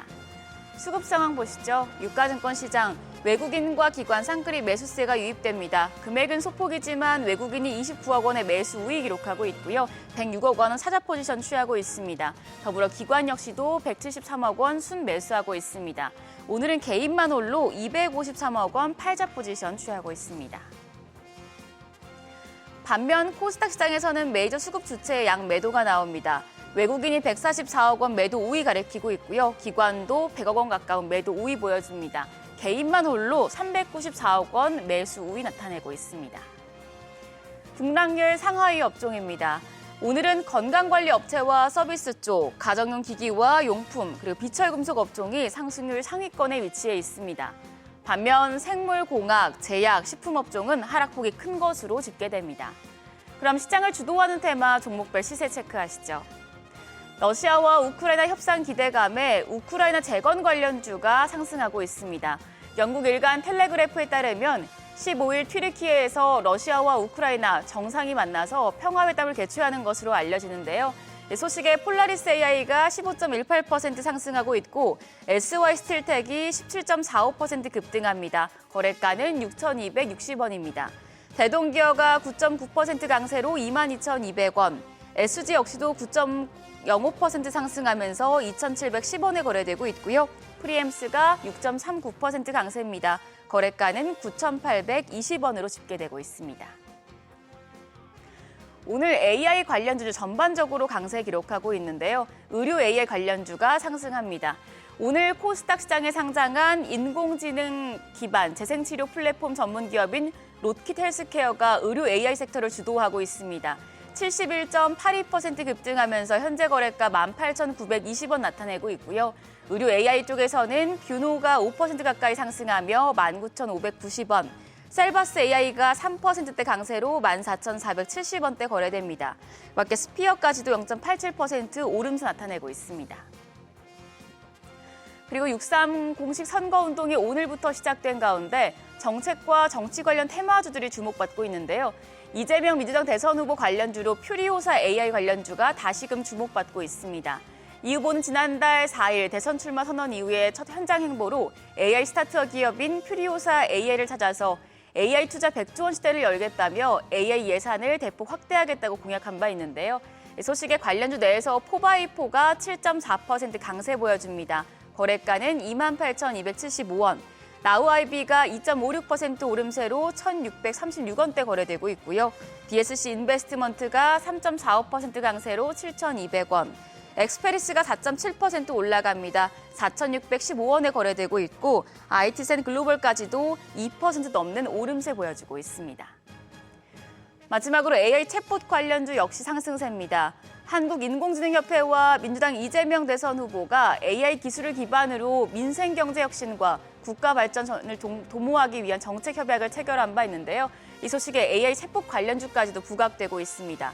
폴라리스 AI 여전히 16.7% 급등세 유지하고 있고요. 이수페타시스가 2.9% 오름세로 47,000원, 셀바스 AI가 3.2% 강세로 거래가는 14,500원입니다. 밖에 마음 AI 6.68% 오름세입니다. 거래가는 23,150원이고요. 코난 테크놀로지까지 2% 넘는 상승세 기록하고 있습니다. 거래가 28,700원으로 집계됩니다. 미중 협상 진전 소식에 국내 증시 코스피 쪽 양호한 흐름 나타내고 있는데요. 오후에 공동성명 관련해서 어떤 내용이 나오느냐에 따라서 영향받을 수 있으니 흐름 계속해서 체크하셔야겠습니다. 지금까지 시장 상황 전해드렸습니다. 서학개미 브리핑입니다. 지난 한 주간 서학개미의 거래 내역 살펴보시죠. 먼저 4위와 5위는 테슬라 관련 종목들입니다. 매수 우위인데요. 트럼프 행정부가 전 세계 모든 국가들을 대상으로 전면적인 관세 정책을 시행한 후로 지난주 영국과 첫 무역 합의를 이뤘습니다. 이것이 테슬라에 계속해서 긍정적인 영향을 주고 있는데요. 테슬라 강세론자인 웨드부시 증권의 댄 아이브스 애널리스트는 관세와 무역 협상 등을 둘러싼 낙관론이 테슬라 주가를 밀어올리는 요인이 되고 있다고 분석했습니다. 또한 다음 달로 예정된 로보택시 출시에 대한 기대감도 힘을 보탰는데요. 테슬라의 엔지니어였던 프랭크 아샤르가 테슬라가 자율주행 로보택시 분야에서 지배적인 위치를 점할 것으로 전망하면서 투자자들 사이에서 낙관론이 커지고 있습니다. 3위는 팔란티어 테크놀로지입니다. 팔란티어는 지난 분기 호실적을 기록했는데도 발표 이후 주가가 내리막길을 걷고 있습니다. 고평가 우려가 급부상했기 때문인데요. 월가에선 팔란티어 주가가 고평가된 상태에서 미국을 제외한 해외 시장 매출이 둔화되고 미국 정부 효율부의 예산 삭감으로 향후 타격을 입을 수 있다는 지적이 나오고 있습니다. 실제로 지난 1분기 팔란티어는 미국 상업 부분에선 매출이 전년 대비 71% 급증했지만 유럽 시장에서의 실적 부진으로 미국 외에선 매출이 5% 감소했는데요. 여러 우려가 겹치면서 주가가 약세를 보이자 그간 많이 올랐던 만큼 서학개미가 차익 실현에 나선 것으로 풀이됩니다. 마지막으로 1위는 나스닥 지수의 하루 수익률을 따르는 QQQ입니다. 이 또한 매도 우위인데요. 미국과 중국의 관세 전쟁 여파로 미국 대표 지수를 따르는 ETF들이 최근 3개월간 10%대 손실을 냈습니다. 그런데 반도체 수출 규제 우려가 정점을 찍었고 또 최근 트럼프 행정부가 전임인 바이든 행정부 시절 수립된 AI 반도체 수출 통제 정책을 철회한다고 발표하면서 지난주 오랜만에 반도체주가 좋은 흐름 보였는데요. 이에 서학개미가 차익 실현에 나선 것으로 분석됩니다. 이어서 뉴욕 증시에서 주목하는 종목 리포트 살펴보겠습니다. 먼저 지난주 부진한 실적 전망으로 주가가 급락한 암홀딩스에 대해 모건 스탠리는 긍정적인 입장을 내놨습니다. 암홀딩스가 영업비용을 늘리고 있는 점이 향후 반도체 수요가 빠르게 증가할 거란 전망 속에 암홀딩스가 엔지니어링 기반을 확충하고 있음을 보여준다고 분석했는데요. 또한 AI용 반도체 설계에서의 성장 모멘텀, 엣지 AI에서의 암홀딩스 반도체 사용 확대 상황 등이 강조된 점도 낙관적으로 평가했습니다. 암홀딩스가 트럼프 행정부의 반도체 규제에 따른 불확실성으로 연간 가이던스를 제시하지는 않았지만 앞서 말한 부분들을 토대로 전반적인 성장 모멘텀은 견고하게 유지될 거란 분석입니다. 다음으로 AMD입니다. 최근 AMD는 회계연도 1분기 컨센서스를 웃도는 실적을 발표하고 또 2분기 매출 가이던스도 높게 제시했는데요. 이에 대해 뱅크 오브 아메리카는 향후 AMD의 시장 점유율이 더욱 높아질 것으로 내다봤습니다. 현재 PC와 서버, 또 딥러닝 등의 부문에서 AMD의 시장 점유율은 30% 미만이지만 해당 시장들을 공략하면서 앞으로 수천억 달러 규모의 시장 기회를 가질 수 있다고 본 건데요. 엔비디아의 로드맵에 비해 1년가량 뒤처져 있긴 하지만 엔비디아 외에 안정적인 GPU 공급원을 확보하려는 수요가 분명히 존재하기에 AMD가 그 자리를 차지할 수 있을 거란 분석입니다. 이에 투자 의견을 중립에서 비중 확대로 목표 주가는 105달러에서 120달러로 상향 조정했습니다. 마지막으로 클라우드 네트워킹 기업 아리스타 네트워크스에 대해 시티그룹은 아리스타가 투자자들에게 공격적인 포지셔닝을 제공할 수 있는 종목이라고 언급했습니다. 어려운 거시 환경 속에서도 회사가 기업 및 클라우드 부문 모두에서 견조한 흐름을 보이고 있다고 분석했는데요. AI 관련 수요 모멘텀이 여전히 강력해서 특히 올해 백엔드 스위칭 분야에서 최소 7억 5천만 달러의 매출을 올릴 것으로 예상한다고 밝혔습니다. 이에 목표 주가도 기존 92달러에서 97달러로 상향 조정했습니다. 지금까지 종목 리포트 전해드렸습니다.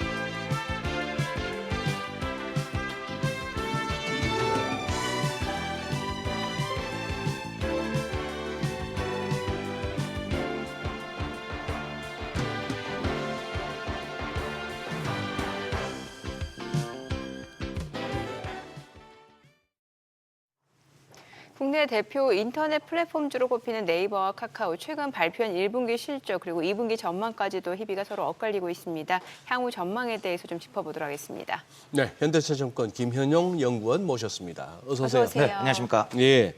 자, 이제 최근에 네이버하고 카카오 네. 한때 이거 네카오라 그랬죠. 네, 두 개 묶어가지고. 네. 1분기 실적 발표했는데 네. 어떻게 나왔습니까? 일단은 이제 네이버는 전년 동기 대비 영업이익이 15%나 증가하면서 상당히 실적이 잘 나온 반면 네. 카카오는 전년 동기 대비 영업이익이 12% 감소하면서 좀 부진한 실적으로 양사가 완전히 상반된 결과가 나왔습니다. 완전히 엇갈렸네요. 네.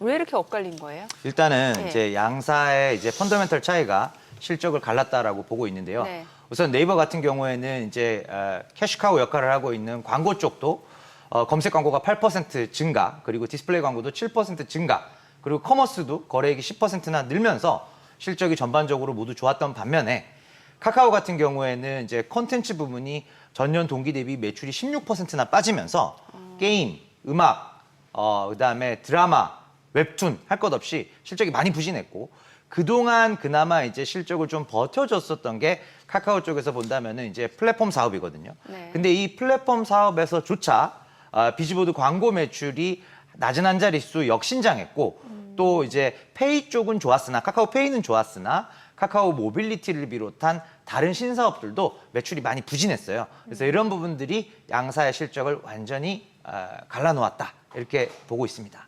사실 실생활에서 많이 쓰는 거는 일단 카카오톡 쓰고 네, 내비도 요즘 카카오 내비 많이 쓰고 네, 대리 부를 때도 카카오 대리 많이 부르고 맞습니다. 네. 그런데 실적은 오히려 요즘에 네이버 검색 안 쓰고 다 챗 GPT 검색 쓰지 않아요? 예, 근데 실제로 실적은 오히려 네이버가 잘 나왔고 맞습니다.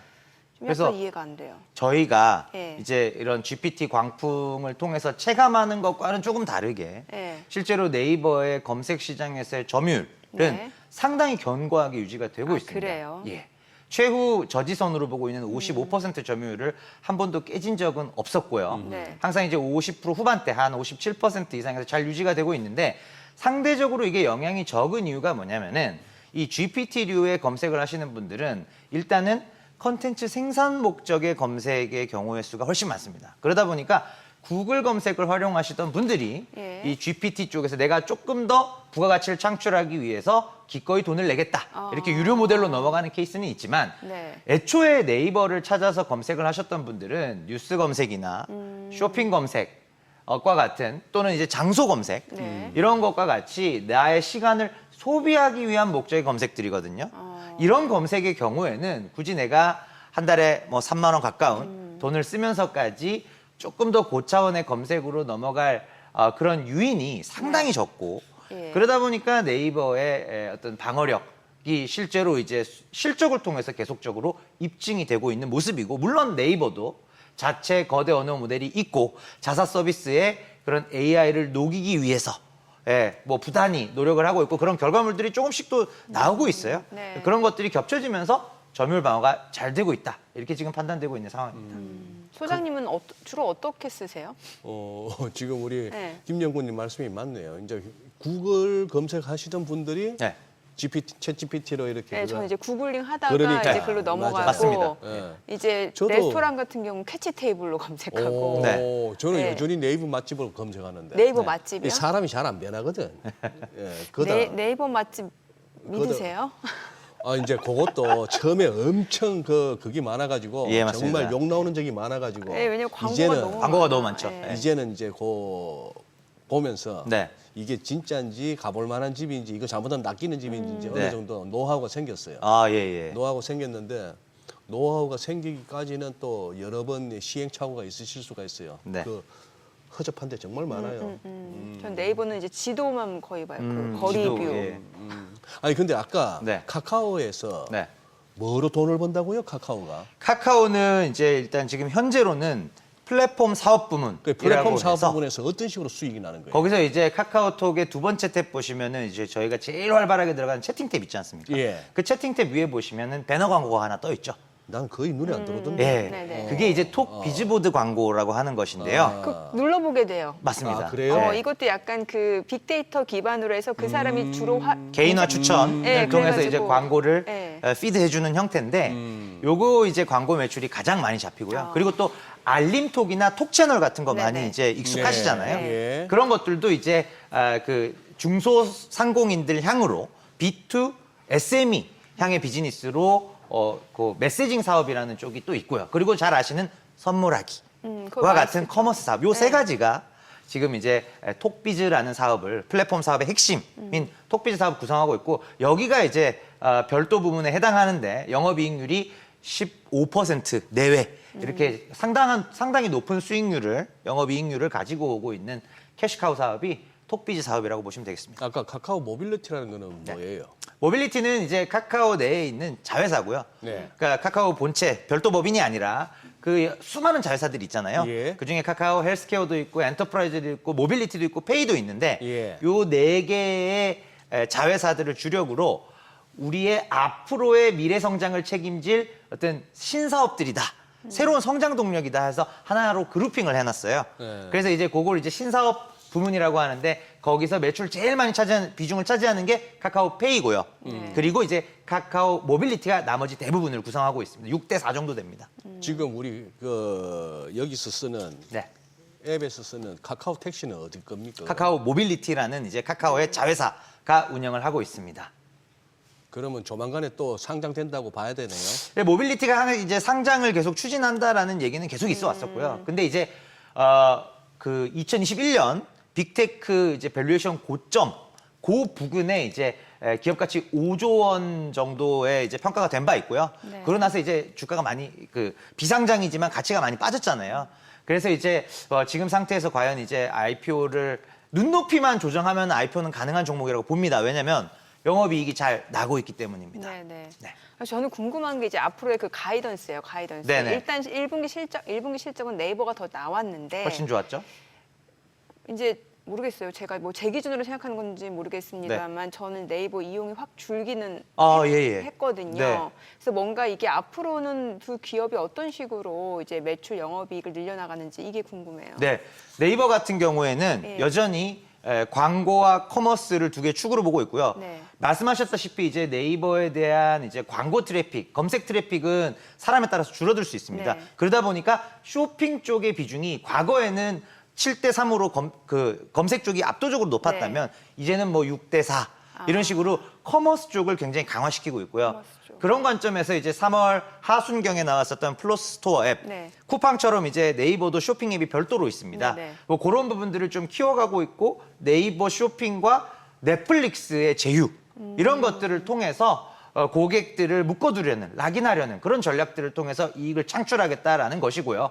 또 하나 이제 카카오 같은 경우에는 어찌됐건 지금 컨텐츠 쪽 그리고 적자 나고 있는 사업들 이쪽 뭐 지금 카카오 게임주도 적자고요. 그리고 신사업들 중에서 헬스케어나 카카오 엔터프라이즈 이런 자회사들 좀 적자 사업자들이 많거든요. 네. 그래서 이런 사업자들의 적자를 줄여가고 사실 카카오 입장에서 제일 중요한 것은 3분기 카카오톡 개편입니다. 대대적인 톡 개편을 통해서 아마 지금 오픈 채팅 탭으로 보고 계시는 3탭이 발견 영역이라는 걸로 바뀔 거예요. 발견? 예. 그래서 이제 말 그대로 이제 컨텐츠를 네이버의 홈피드와 네. 비슷한 형태로 계속 컨텐츠를 피드해주고 거기서 이제 피드형 광고랑 브랜드를 알리는 목적의 동영상 광고를 대거 투입하겠다. 그래서 비즈니스 모델을 한 번 더 고도화하는 어떤 그런 과감한 전략을 통해서 광고 매출을 3분기 늦어도 4분기부터는 다시 두 자릿수 성장률 보여드리겠다라는 게 지금 카카오의 목표입니다. 예. 얼추 이제 보니까 결국은 이제 AI 관련해서 얼마나 이제 양쪽에서 제대로 된 어떤 뭐 사업 영역을 넓혀 나가느냐, 네. 경쟁력을 갖추느냐고. 네. 거기서 조금 더 뭐 얘기를 굳이 만들어 가자면은 차기에 이제 대선 후에 정부가 들어섰을 때 네. 이 AI 쪽으로 얼마나 또 정부 지원이 이루어지겠느냐 뭐 이런 것들인데 네. 이거는 돼 가는 걸 봐야 되겠고 지금 그렇죠. 당장 중요한 거는 이제 이거 네이버나 카카오 갖고도 단타하시는 분들은 많은데 단타 말고 예. 제 주변에는 아직도 그 2021년의 후유증을 앓고 계신 분들이 계세요. 네. 이분들한테 어떻게 좀 김영구님 뭐 대응을 어떻게 하라고 하시겠습니까? 일단은 이제 진짜 2021년 고점 부근에서 예. 이제 대부분 사신 분들의 예. 경우에는 이게 지금 손절을 하기에도 손실률이 너무 크잖아요. 그러다 보니까 저는 이제 뭐 딱 그게 지금 주가라고 말하기는 어렵지만 뭐 계속적으로 매수를 하는 방향성밖에 없지 않을까. 소위 물타기죠. 예, 물타기를 아니 그 물타기 할 돈으로 차라리 저 잘 움직이는 싱싱한 놈으로 가지 여기다 굳이 물타기를 해야 돼. 저는 이제 카카오는 어. 조금 조심스럽게 봐요. 카카오는 제가 예. 뭐 자신 있게 물타기를 권유드리기는 어려운데 예. 네이버의 경우에는 지금 이제 검색 점유율 그리고 커머스 시장에서의 위상 예. 그리고 이제 핀테크 쪽에서의 사업 확장 예. 예, 그리고 이제 뭐 웹툰 글로벌 아하. 1위인 점 뭐 이런 부분들을 우리가 종합적으로 감안해 봤을 때 사실 그리고 소위 우리가 제일 1차적으로 보는 지표인 퍼 주가 수익 배수도 20배가 많이 안 돼요. 16배? 이 정도 수준이라서 이게 물리더라도 최악의 수는 없는 거죠. 근데 예. 이제 카카오 같은 경우에는 지금도 주가 수익 배수가 30배를 훌쩍 넘기 때문에 이게 어떤 매크로 환경이나 이런 것들이 변해서 주가가 동반하락하게 됐을 경우에는 이게 소위 말해 저점이 어딘지 모르겠다. 이런 관점에서 네이버와 카카오를 우리가 조금 다르게 다룰 필요가 있다. 이런 점 분명히 말씀드리겠고 다만 제가 좋게 보고 있는 네이버에 한해서만큼은 예. 저는 조심스럽지만 이제 어떤 분할 매수 계속적으로 좀 매수를 해서 제가 보고 있는 최소한 글로벌 피어들 수준에서 10% 할인된 퍼 20배 26만 원 수준 요 정도까지는 이제 상승 여력은 충분한 어떤 펀더멘털을 갖추고 있는 기업이다. 어허. 요 부분을 한 번 더 강조를 드리겠습니다.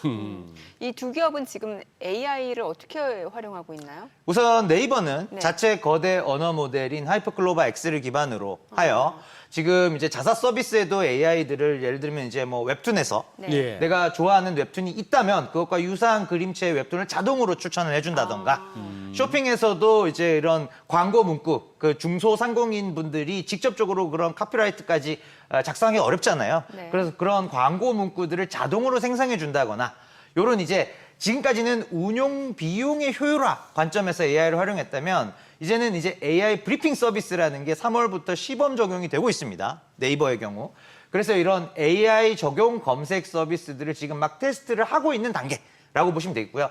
카카오 같은 경우도 실적 발표, 지난주 실적 발표에서 카나나 일반인 CBT를 깜짝 발표를 했고 지금 모든 분들이 앱스토어나 이제 구글 플레이 스토어에서 이 카나나라는 앱을 받아서 시범적으로 사용을 해보실 수가 있으세요. 그래서 하반기에 정식 출시될 카카오의 AI B2C 서비스인 카나나가 이미 좀 시작이 되고 있다. 그래서 양사 모두 분명히 움직이고는 있어요. 글로벌 어떤 피어 그룹들의 방향성을 향해서 움직이고는 있는데 그 속도나 이제 그런 부분들이 이제 국내 투자자분들의 눈높이에 못 미치다 보니까 그런 부분들이 좀 실망스러운 부분이 있었지만 양사 모두 AI를 지금 뭐 상당히 의미 있는 수준으로 서비스 개발을 하고 있다. 이렇게 말씀드리겠습니다.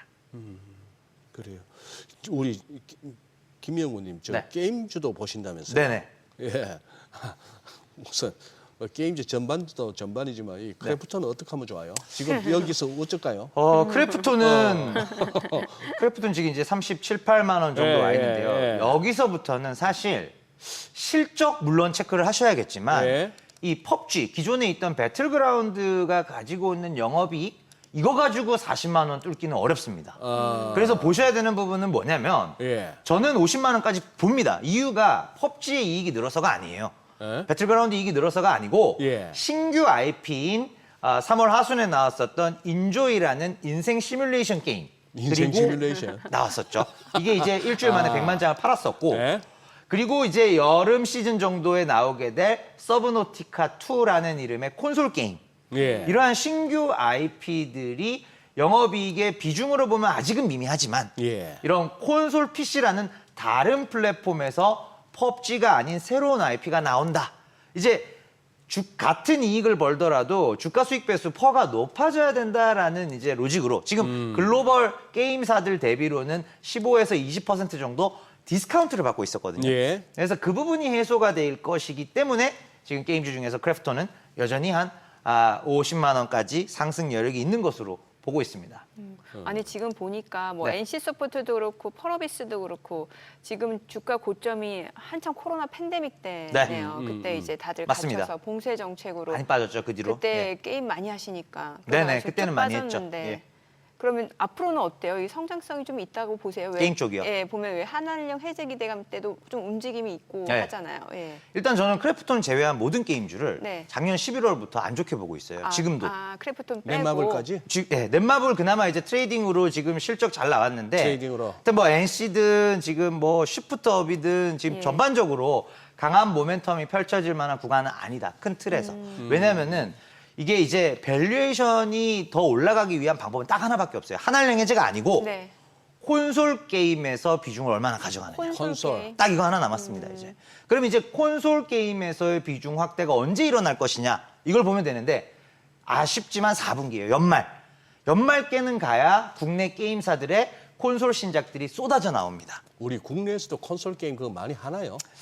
아직까지 이제 국내 콘솔 게임의 저변이 넓다라고 보기는 어렵지만, 글쎄, 네. 한국 게임사들이 만드는 콘솔 게임의 판매량은 예. 80-90%가 미국, 유럽입니다. 미국 유럽. 예. 그래서 국내의 어떤 콘솔 게임 저변하고는 조금 독립적인 별개의 이슈라고 말씀을 드리겠고, 그런 부분들이 이제 3분기 실적 전후, 그러니까 뭐 한 조금 쌀쌀해질 때쯤에는 게임주를 다시 보셔도 되겠지만 지금 현 시점에서 봤을 때는 사실 냉정하게 게임주는 조금 어려운 구간을 계속 지나고 있다. 예, 그래서 한한령 해제보다는 콘솔 IP에 조금 더 초점을 맞추는 게 좋을 것 같습니다. 진짜 우리 채팅창에 우리 시청자분도 쓰셨는데 그냥 뭐 일이 없더라도 판교 한번 가봐야겠네. 그쪽에 분위기 어떤가. 판교만 가셔서는 분위기를 알 수는 없고요. 판교를 가셔서 이제 게임사들을 돌아보셔야 이제 알 수 있는 건데, 예, 뭐 그거는 제가 하겠습니다. 그래요. 아니, 선생님 그 주변에 맛집 찾아다니세요. 예, 맛집. 그쪽에 먹을 때 좀 있죠. 네, 그 주변에 맛집 찾아다니시고 알려주세요. 알겠습니다. 선생님한테는 그게 더 어울리고. 그나마 네. 게임 얘기하니까 좀 이렇게 좀 거들 내용이라도 있네. 뭐 미용 기기 어쩌고 저쩌고 해서 한용희 수석 나오는 날 뭐 미용 얘기할 것 같으면 저는 뭐 옆에서 아무 소리 못 하고. 그 옛날에는 게임주 하면은 왜 겨울 때 진짜 앞서 말씀 주신 대로 겨울 방학 때 애들 많이 한다고. 네네. 그때 모멘텀으로 왜 겨울 방학 수혜주 해가지고 움직일 때가 있었는데 그게 네. 옛날 얘기 같네요. 예, 확실히. 그렇죠. 이제 모바일 게임에 대한 의존도도 이제 점점 줄여가려고 하고 예. 있고, 그러다 보니까 이제 플랫폼이 다변화되고 IP가 다변화될 수 있는 기업들, 네. 이쪽으로 집중이 되고 있죠. 사실 크래프톤만 가지 않습니까? 그러게요. 예, 그런 부분들이 이제 확실한 양극화가 나타나고 있는 게 또 게임 섹터입니다. 그러네요. 네, 오늘 내용 여기까지 듣겠습니다. 네, 잘 들었습니다. 고맙습니다. 네, 감사합니다.